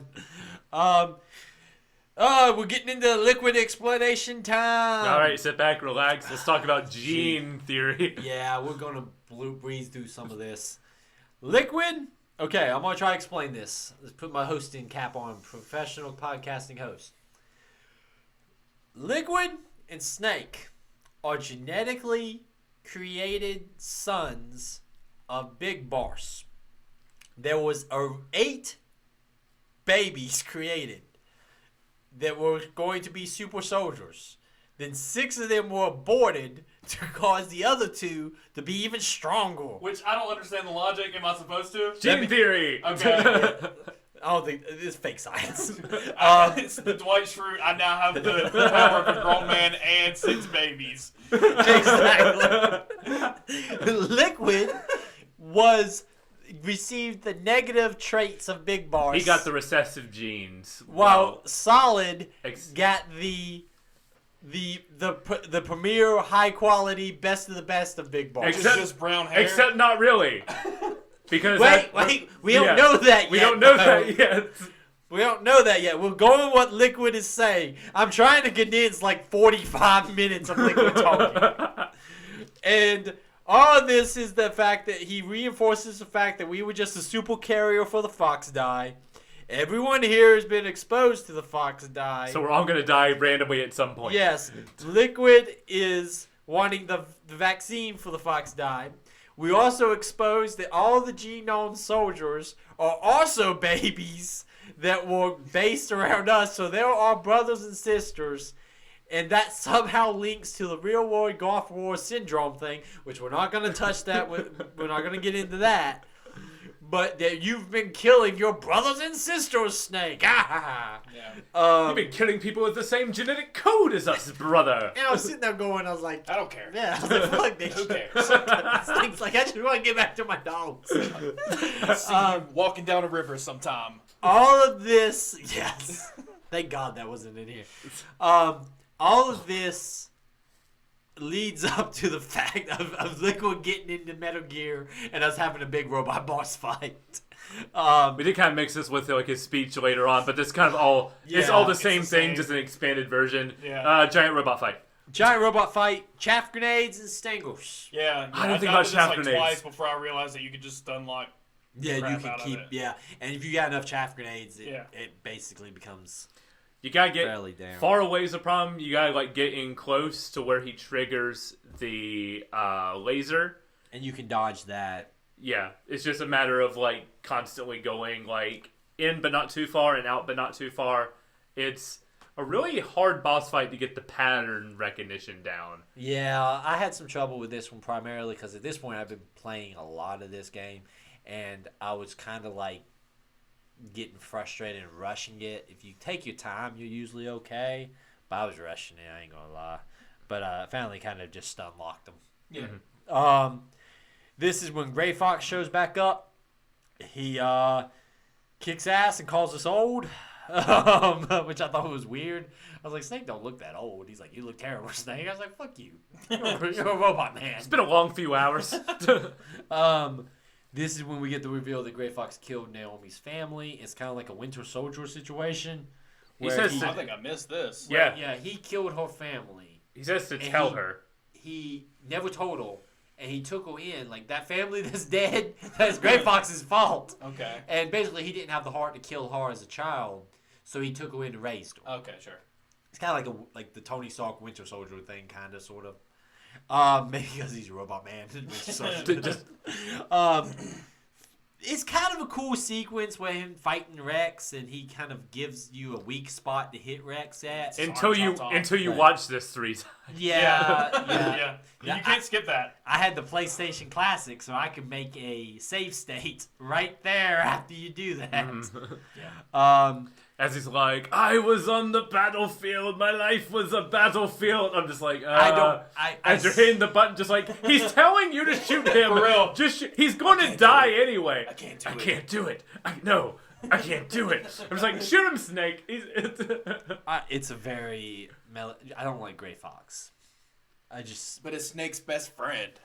But we didn't play those games. Sure. I have more of a connection to Miller. I I was that pulling game. the trigger, man. I was pulling the I was trigger. ready to shoot. I was like, "Oh, weak spot." Cool. He said it was cool. I played those games and I was pulling the trigger. I was like, all right. He said he says do it. Yeah. All of this leads up to you finally destroying Metal Gear.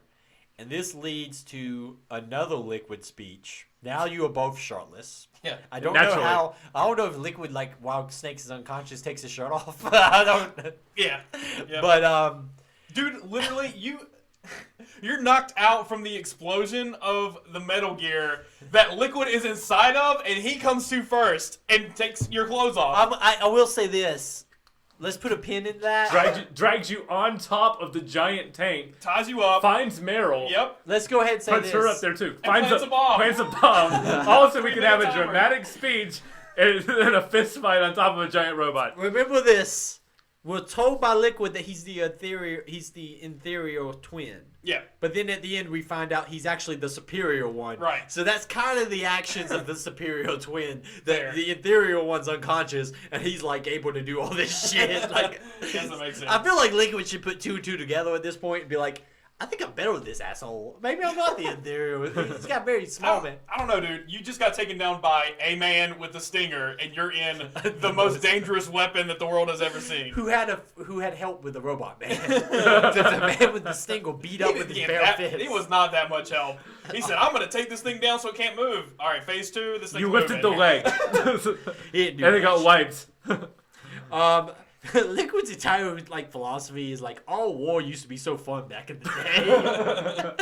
He's literally back in the day. Kids these days in their proxy battles. He's like that guy in high school who was born in the 90s but always references how great the 70s and 80s was. He's like, motherfucker, you wouldn't lie. He's like that. He's like, back in those days, soldiers had a place in the war. And I was like, how old are you, Liquid? I'm gonna get back at my favorite line. Super baby method. He does it. Oh my god. The fact that he just says the super baby method. And I look over at my baby, I'm like, are you a super baby? Les enfants terribles. The terrible children. Here we go. This is the whole classic Snake, you enjoy war? Snake's like, no, not me. I don't enjoy any of this. The clones were made in the 70s using the super baby method. This is when we learned the genome soldiers have been our bros. This just keeps going. I think at one point, I wrote on here, jerk off motion here. Let's just fight, damn it. And then, oh look, Marrow's here. He just drags Marrow out. Who's here in the bad ending? Meryl. Oh, is this where she dies? Because he's like, she was alive a few hours ago. Oh, so they don't even have to change the sequence. Yeah. Oh shit. It leads. This place is going to get nuked like RE2. But this leads to. Oh yeah, did we talk about Naomi getting arrested at this point, and then this entire operation being taken over by the Secretary of Defense? There's a lot of political stuff going on here. This is what I'm about to get into. Mm-hmm. Colonel has kicked off the operation, and it's kind of cool. I kind of like the moment when he goes dead on the mic, and then the fucking asshole Secretary of Defense is like, he's just a mustache twitch, Houseman. Yeah, he's and literally my first line is just fuck this guy. Yeah. But he's just like, we're gonna nuke the whole place now that Metal Gear's destroyed. But thanks a lot. Yeah, and then he's like, and the DARPA chief, who was my friend, is dead. I'm like, it's like, fuck, I didn't even kill that guy. I killed Octo. But he says it as all he says it all in a way as thank you for your service. Yeah, we'll remember you. He says it in a way as I'm betraying you. He's like, you did good. He's a congressman, basically. All of this is mute because we gotta fight Liquid shirtless on top of Metal Gear. Which, when you are a 12-year-old, is the coolest thing in the world. I'm 30 years old. It's still pretty fucking cool. We're gonna fist fight on top of a dead tank as a bomb is ticking down. This is the coolest thing ever. It's not that hard, but it's still pretty badass. It's pretty. I ain't gonna lie, it was a cool moment. Nothing tops high stakes, bare chested fisticuffs. No, it does not. I felt like chest hair was bursting out of my body. Growing on. So I was sitting there, I was like, this is the manliest scene in video games. Oh yeah, it's like, fuck you, Liquid, let's do this shit. Clone brothers at it. Everything just layers on top of each other to be like, this is Metal Gear Solid. You're hanging and he's stomping your hands. It's badass. I ain't gonna lie, it's a pretty cool sequence. If you don't want to play through this whole game, just watch this on YouTube or something, because it's a pretty badass moment. You end the fight by throwing him off of the Metal Gear, which he states before, you would easily die, you inferior person, if you fell from this. Oh, so man. you're just like, surely, that's the end of him. Yeah, I literally wrote on there, and down goes Liquid. You uppercut him off of a tank. It's a cool amazing. It's a cool moment. I have a save spot. Yeah, I have save spots. I was using the damn save state, but I think I have a hard save at Vulcan Raven. I probably could fly through the rest of this just to go back through. You just want to fight Liquid again? I fight Liquid again. It's cool. I might try to do that because I have a save spot. Because at this point, I was using that hard save reset thing on the PlayStation Classic. I probably can go back and use that again and go. I'll play the 2 hours just to be able to beat up Liquid. I can skip a bunch of shit.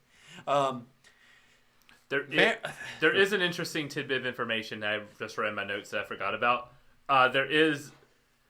They do reference Big Boss was in a coma for a few years, and that made me go, "Oh, Ground Zeroes." Yes, that's right. Oh, in Ground Zero. We'll end up playing fucking 5 on. Just like how much attention to detail there is in this timeline, blew my mind. It makes me mad now that I guess I'm a fucking Metal Gear fan. It makes me goddamn mad that 5 wasn't finished. Yes, it does. Right now, you know how I feel. Yeah. Where I was just like, what are we doing? I'm just spinning my gears for like 10 hours, not doing anything. As somebody who played that game at first being like, this is a great playing game. Now I'm like, fuck, man, we have all this shit we gotta explain. But, damn. Yeah.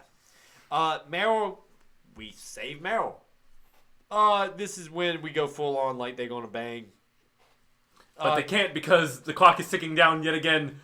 They're gonna bomb There's this even place. a point which Snake says, like, I guess no time for love. No time for the love. No, he says no love scene. Guess we gotta skip the love scene. I like that line. There's some references that they did some shit to Meryl, and it made me a little bit uncomfortable. Where she's like, I survived, I toughed out through the torture, and even whatever, and even the rest of the stuff they did. And I'm like, what the fuck, game? Why we gotta bring that stuff in? This is gonna be a theme of Metal Gear not treating its women's characters the best. This is a running theme. Oh yeah, I know about 4. Oh yeah, 4. Yeah. Okay. Okay, we'll get into that. Stay tuned to season 3. Because now we're locked in. We're gonna play the rest of this series. Otacon's straight up like, I'm gonna be a bro and get you guys out of here. Meryl calls him Otacon. I wrote that down. I said Meryl says Otacon's name wrong, and I was like, he doesn't deserve to have his name said right, but at the same time, like, but I was like, at this one particular moment, like let's show him a little bit of respect. He's gonna sacrifice himself for us. This is just kind of a race to the end here. There's the Jeep fight scene that Liquid shows back up again. And he's just like, haha, I'm back. He's taking bullets to the face. He takes a shit ton of bullets. Like headshots. I was like, at one point, I'm like, am I 50 cal doing machine this? guns, just pop, pop, pop, punching him in the face. He's like the T-800 in this bit. I was like, yeah, he's clearly the superior clone. Did you realize that, like, at this point? No, but I'm just like, Liquid's fucking tough. Snake can't take like what's a FAMAS, like a 5.56 or like a assault rifle round? He can't take like 5 of those. Liquid's taking 50 cal rounds. Like I just wrote Liquid back. Classic crash scene. Everyone's like, "Don't worry, Liquid's dead." I love the get up and like the slow. I love the scene in action movies where the villain or the hero is like bloodied and limping through like the snow. It's so great. It's a pretty cool scene, yeah. I mean, Liquid is. He's got the gun on Snake and then just slow motion. You know what's happening. I just go, Fox die for the win. It's like, it is very convenient that that's the moment that he kills over. I love this exchange. One of the coolest lines in games where Liquid goes, Fox, and then Snake goes, die. I rolled my eyes. At this point, I was committed. I was like, fuck yeah. Snake, good job, Snake. I feel like you should turn to Meryl and be like, and Meryl just slowly fist bumps him. If you got time, watch all the Twin Snake cutscenes because it just takes every moment, including like this, like stretches out like 10 times longer and a million times and 10 times more anime. Like it's like Fox, die. It's like pretty good. Snake, I might go watch Snake doing spins, sniper rifle as he like locks eyes with Sniper Wolf. He kicks the sniper rifle from the snow, does a spin, catches it. In slow motion, spins around again, and him and Sniper Wolf like shoot at the same time, and that initiates the boss fight. You say that's animated? It's not anime. When I say anime, it's like I get what you're saying. The trappings. I thought you were saying they were like no making it. That'd be cool. It's 3D cutscenes, but like it's the trappings are anime. Gotcha. They're like what if Metal Gear Solid, but 20 times more ridiculous. So it's worth watching for sure because that was my initiation to this story. Oh, okay. So after playing this, like, no, this is a lot more serious and grounded than I like played it as a kid. Because as a kid, I was like, this is Metal Gear. I'm kind of glad that I played this version. Yeah, I think I would probably have rolled my eyes a little bit more. But without a doubt, this is a superior version. I like the fact that the Colonel takes back over. The Colonel, I kind of come around on. There's times when you're supposed to be frustrated with him because he's not telling you shit and all, but I like the fact that he's like, no, I fucking took back over. I reached out and I called the president. Which, At first you're like, yeah, and then you're like, oh no. I called the, but we'll get there. Oh yeah. But he's like, we took back over, and I've got we're going to get you guys out of there. You're going to be able to go live your life in peace. I've got a insurance policy, so they can't fuck with us. Like, I'm like, good job, Colonel. And I called off that airstrike, so apparently you never would have died. So, like, why can you get a fail state if you don't succeed? Like, I don't know. I know, it's just a joke. Yeah. Mei Ling knows where there's a snowmobile. You're going to literally ride off into the sunset with your lady. Yeah. Boy, then you get a long Naomi cutscene. But, like, she talks to you about, like, Snake's like, okay, I have the exposure to the fox die. When am I going to die? I don't know. And she just, like, does it matter, Snake? I'm like, I'm pretty sure it matters to Snake. Like, it's like if you went to the hospital and you were just like, how much time do I have left? And he's like, just live your life, just bro. Be happy, you know? Any time is precious. Was when it's not an answer. That's when I think I got the most frustrated. She was like, we need to live, Snake. It's not about you. It's about me. I got the fox die. How many sequels we got? I'm gonna have to fucking deal with this shit. You gave it to me, you son of a bitch.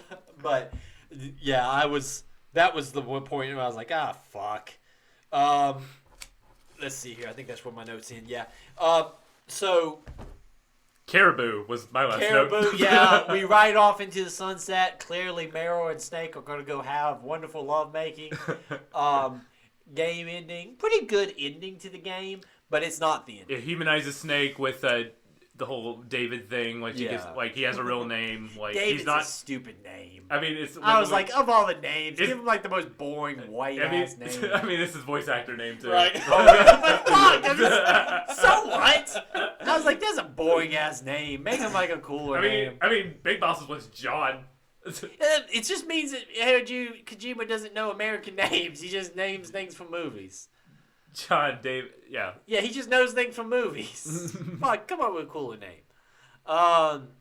They ride off into the sunset. We get credits. I was like, a pretty solid video game. Really like the credits theme. You get some nice Alaska footage. Hope you like Alaska. I wonder if that's why they had to take the game off the market. No, this one's fine. Oh, so two and three are the ones that are delisted. Because there was like one section in this. I bet the state of Alaska was like, no, this is. Look at these birds. There's a section in which there was like a weird cutscene of a guy in like a hazmat suit doing some work, and I was like, oh shit, did that make that like that one scene? But this is a good ending. But then we have a buddy Otacon, Ocelot. Oh, Otacon's fine. They're just gonna come get him. But okay, Otacon, I appreciate your sacrifice, bro, but everything's okay. So Ocelot does another phone call, which we've had one of those in Metal Gear Solid 3, and I love this phone call because he's just like, he's an idiot. Like Ocelot might be the most intelligent person in the Metal Gear he's universe. probably my favorite character. 100%. He's the smartest. Remember when we hated Ocelot? I hated the Ocelot fight. Yeah. I hated Ocelot, but then the blank thing turned me on the road. When he went like, it's a blank, and he jumped out of the line. And then you find out he was playing everybody from the beginning. Like 3 times. So like at that point, I was like, I went from Ocelot hater to an Ocelot like, okay, maybe he's cool. This game has turned me into an Ocelot fan because it's like the fact that he's just like, once again, these fucking idiots. But my friend, and then we get the big line where he's got the copy of the Metal Gear information, so he completed that mission. The Rex's dummy warhead data. Yeah, he's got the dummy warhead data, so people can just make Metal Gears. Yeah, with this. Ocelot's very efficient, like he was in 3. Ocelot very good at what he does. He successfully played the twins, and this is when he said the inferior twin ended up being successful, so it tells you that Snake's not the superior one, Lakewood was. Which is weird because if he has all of Big Boss's dominant genes, He looks a lot like Solid Snake. Right. So wouldn't it be the other way around? Yeah, Wouldn't because it be Liquid like looks Snake? nothing like Big Boss. They have the same like facial structure. He just has long like blonde hair, which I think we need to see. We're going to see Liquid again, right? I'm not gonna say anything. Okay. Good on you for not saying anything, but the dude died 7 times and then it pans out while he's just laying there. So Motherfucker fell off the Metal Gear. Right. We got told that was a death sentence. He died 7 times and there's still no burial. I think I I see him laying there with a gun in his can't hand. wait I think I put 250 caliber rounds in him. In his face. And we still have one more plot twist. The last line of this game is a plot twist. As like he did in Metal Gear Solid 3, he goes, yes, sir, Mr. President. But then- But. No one knows you were the third No one knows you were the third, brother. Solidus Snake. A clone of Big Boss is the president of the United States. Kind of incredible. I just want to see Solidus Snake, and it look like Big Exactly Boss. like and Snake him. just be like, wait a second. It's just like every. or also Snake just take the picture of the president, and he puts a little headband on. or also looking at him and going, you look just like Big Boss. Just like every day, Jim Houseman walks through the White House and then he sees a picture of Big Boss at some memorial and he's just like, I talk to this guy every day. I just like the idea of Snake using Photoshop and put the headband on him and make him have a little bitty beard and be like, oh no, Solidus Snake. Also, let me said, is the name too far? I like Naked Snake, Solid Snake, Liquid Snake, Venom. Solidus Snake is a freaking. I feel like you would go. Why would you not go gaseous? Well, solidus means without solid or liquid. Okay, sure. So he's the He's the perfect snake. Yeah. The president is the Perfect snake. I mean, he got elected. Alright, so he has charisma. as Metal Gear fans now, I need to know where you think this crazy story is going. Cause I feel like Ocelot is going to be the main villain of Metal Gear. Because he's the only competent one, really. Like, I mean, like, people are competent, but he's hyper competent. Like, you think about it, in Metal Gear Solid 3, he successfully completed his mission. In Metal Gear Solid, Metal Gear Solid, he completed his mission. Because he was working for the president. He's always playing an angle, and he's usually winning. Yeah, he lost a hand this time. But, I mean, the guy's good at what he does. He's not the first person to lose a hand in Metal Gear Solid No, universe either, he so. probably won't even be like the 50th. So, like, he can get a cool robot hand. But, like, I think that we gotta stop Ocelot. Like, I think Ocelot's the true villain of all of this. I'm a little confused where Snake's at now, because Snake is, like, theoretically going to live a life off the land with Meryl. Yeah, so I guess my question would be, is this the last time you see Solid Snake? No. Okay. Is this the Because I last think time? they even Ocelot, I think, was talking to the president. He says, like, yeah, that dumbass is going to die soon. Like, Yeah, because theoretically, Snake has... He's on a ticking clock. he's got the fox die. He could die tomorrow. Like, he needs to get some banging in quick, because he probably got, like, a week. But, like, is this the last time we see Meryl? I refrain. I'm refraining from that one. Is this the last time we see Campbell? No. Okay. It's not the last time we see Campbell. Okay. You mean Roy? Yes, Roy. We're on a Roy. first name basis now. Roy Campbell. Yeah. What was the name of the colonel in Metal Gear Solid 3? I was trying to think. Major about this. Zero. So we're never given a real name? No, I believe not. Is he somehow related to Colonel Campbell? No. I was just wrong. If he is, that's not important. I don't think so. Okay, because I was at the gym today and I was thinking about like the analogs between 3 and 1. Like Naomi has a counterpart. Mei Ling has a counterpart in 3. It's paramedic. Man, they got washed with the names, didn't they? Like in Metal Gear Solid 1, everyone's got a real name. In 3, it's like, I'm paramedic. Okay, cool. But then Colonel Campbell has a counterpart there with Major Zero. But, what's some other questions, Nick? You got any other? I don't have any questions about the story. You said we're playing 4 next? 2. 2 next. And then 4? Yes. So 2 takes place in the world after, Metal Gear Solid 2. which takes place after Metal Metal Gear Solid 1. Okay. So this would be The 2 would be a direct sequel to this. Yes. And then 3 came after 2, naturally, which was the prequel, which we played first. Yeah, I remember that. And then 4 was... It's going to be weird, because that game is only available on the PlayStation 3. Okay. And on the PS4 and 5 through streaming. That is weird. So... I have a PS3. I need to get that thing dusted off, because I don't know, that dust might have killed that thing. But so, yeah, we need to check to see if we have... I have a copy of Metal Gear Solid 4, and we also went to a video game store that specializes in old-ass video games, and we found many copies of Metal Gear Solid 4. You can get one for about $10. Yeah, so we can acquire you a copy. The problem is finding you something to play it. You can also find, listeners, you can also find the entire Metal Gear Solid collection on PS3 on Amazon for about $30, which includes every single game on the PS3. Can I say, is it like an ARG situation, maybe? With Metal Gear Solid 4? What do you mean by that? Dude, can you go sell the high seas and play it on PC? I don't know how good PS3 emulators are.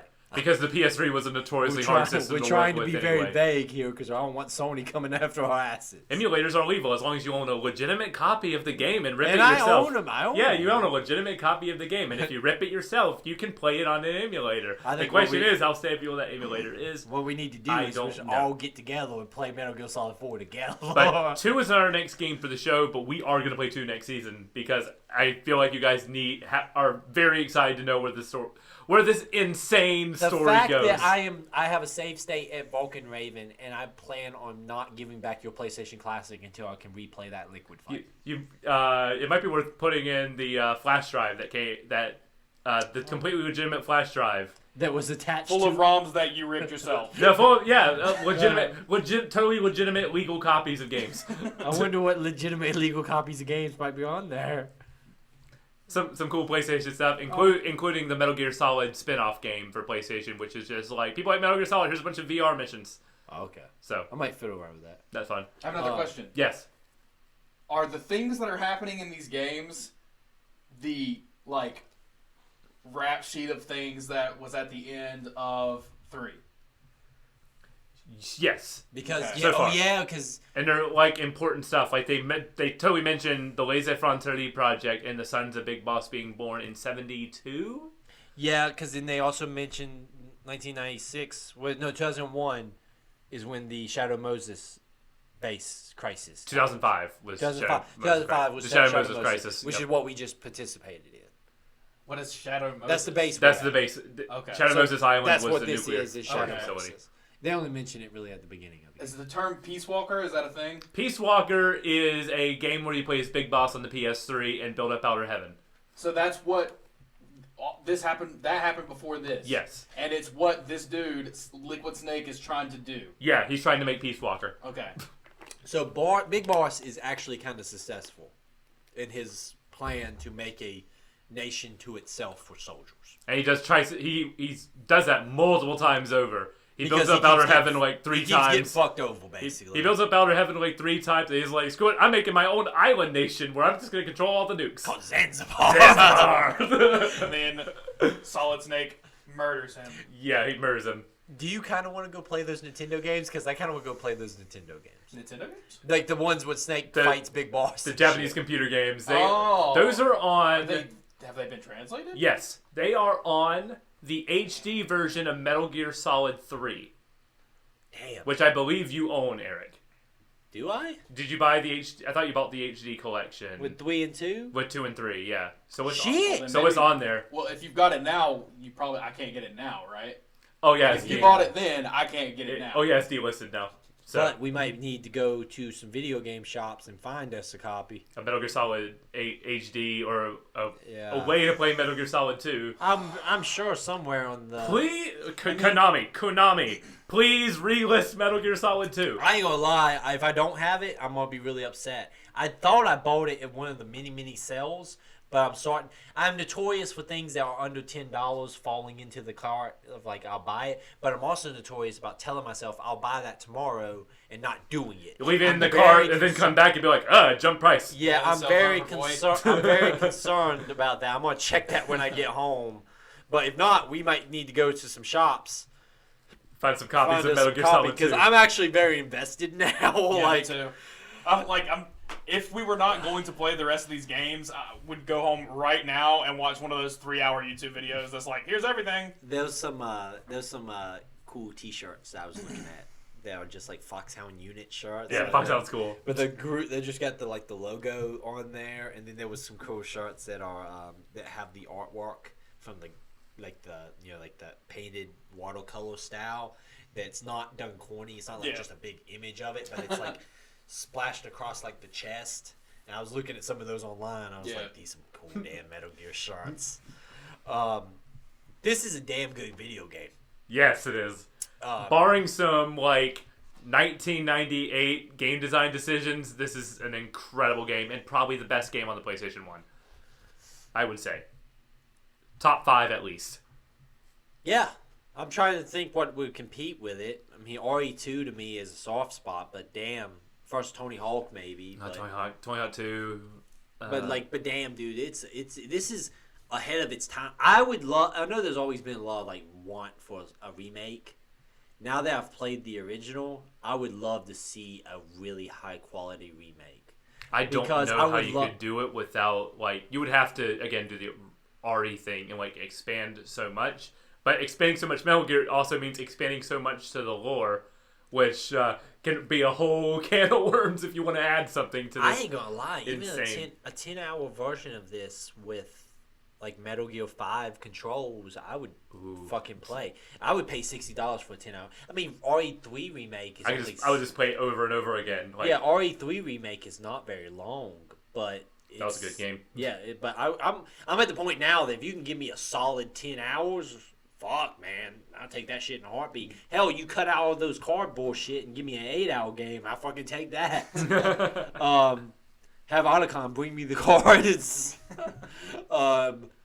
This is a great game. It's a great game. I think we probably will put Metal Gear Solid 2 high up the list of next year. We won't play it as our first game, I think, of next season, but... Well, we need to make sure we can all play it versus the key thing. Yeah, well, we might... over the holiday break, need to go visit some shops and see if we can acquire some copies. I ain't gonna lie. Get some PS2 copies going around. Well, I was looking. They had a PlayStation 1 copy at that shop we went to of Metal Gear Solid. VR Mission? Was it VR Missions? Maybe. Because 1 and VR Missions were the only 2 games that came out in the PS1. I think it was VR Missions, but like I was sitting there thinking about that, just buying that just as a nice... like a novelty thing. You know, just because this damn good video game, man. Absolutely. Yeah. So, anything else we need to say on this? I mean, I feel like we're all in agreement.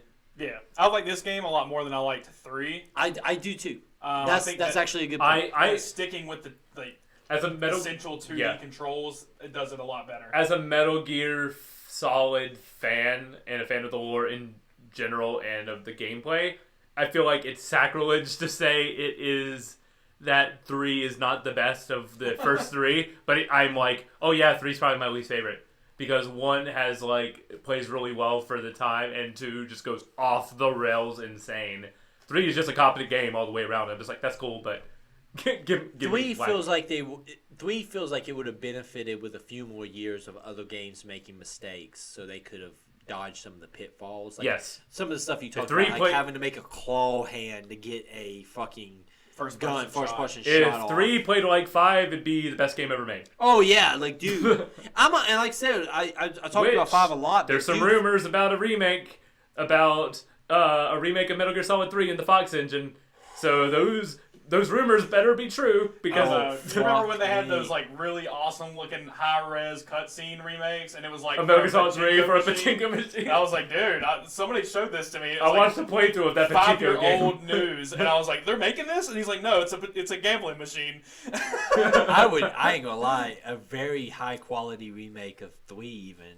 Dude, imagine that, because like in 5, there's all these great moments when you're in like the Afghanistan desert and stuff. Imagine being able to like track across the jungle and dealing with all the bullshit you had to deal with, like leeches and stuff like that, but in a manageable system that's not a fucking claw hand every time you want to shoot. Yeah. Oh, fuck, dude, I would play the shit out of that game. And then the only other thing I'll say about it is like playing through this, like I liked 3 by the end of it. I went into this liking this series. I understand why people are just like, oh, it's a shame that they're not making new ones of these. Yeah. I understand the hole that's left there. But you also have a lot more to go. Yeah. You're still new to this, so the fact that I envy you, especially Nick, because you can experience 2 for the very first time.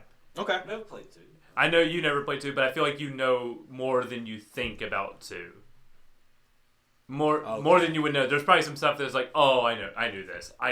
Oh, okay. I get what you're saying. Just because I knew you knew that Snake was you knew Snake was a clone of Big Boss. Yeah. It's just something that you happen to know. I picked up through osmosis. Yeah. I feel like there's some stuff in 2 that will go the same way. You'll be like, oh, I know this. Like it's stuff that I don't know I know. Yeah, but they don't know that we know that I know what they know.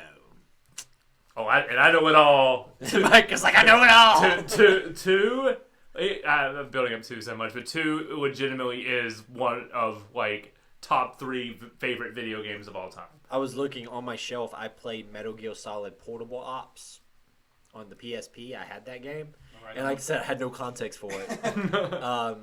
You played the weirdest games in this series. Yeah, man. Life is random. I do what I want. That's cool. But I was sitting there going, I need to play some Portable Ops now that I know all about Big Bars. No, man, it was a great game. I think Gray Fox is in that one too. Oh, really? I think he so. might be. I knew very little about that game going into it, and the cutscenes were almost untangible. I could not understand anything that was happening. Sounds about right. It assumes that you know what's going down. But dude, great game. Definitely going to be on our list of our favorite games of this season, where we'll have to rank all of those in our upcoming holiday special episodes. To tease it, will this be the game to dethrone Life is Strange? We'll find out. You know what? There's several contenders this season. It's been a great season. It's been a good season. So we got some good hot takes. Coming up, that's going to be a part of our Game of the Year, end of year celebration. We got some fun categories we'll be talking about. Just all sorts of cool stuff we'll be doing. That will be coming up throughout the month of December, which will be when you listen to this now. So plan for that. It's going to be a really good time. Remember that you can definitely go back and check out any of the past episodes we've done to prepare yourself for our awesome list ranking and all that fun stuff. As always, you can follow us on @StateOfTheSave on TikTok, Instagram, and Twitter. Make sure you tell your friends. Anything we can do to get the numbers up gives us more opportunities to do more cool shit. And remember 5-star reviews and reviews on your podcasting choice of, app of choice. Thank you guys. Stay safe out there, and we'll see you on the flip side.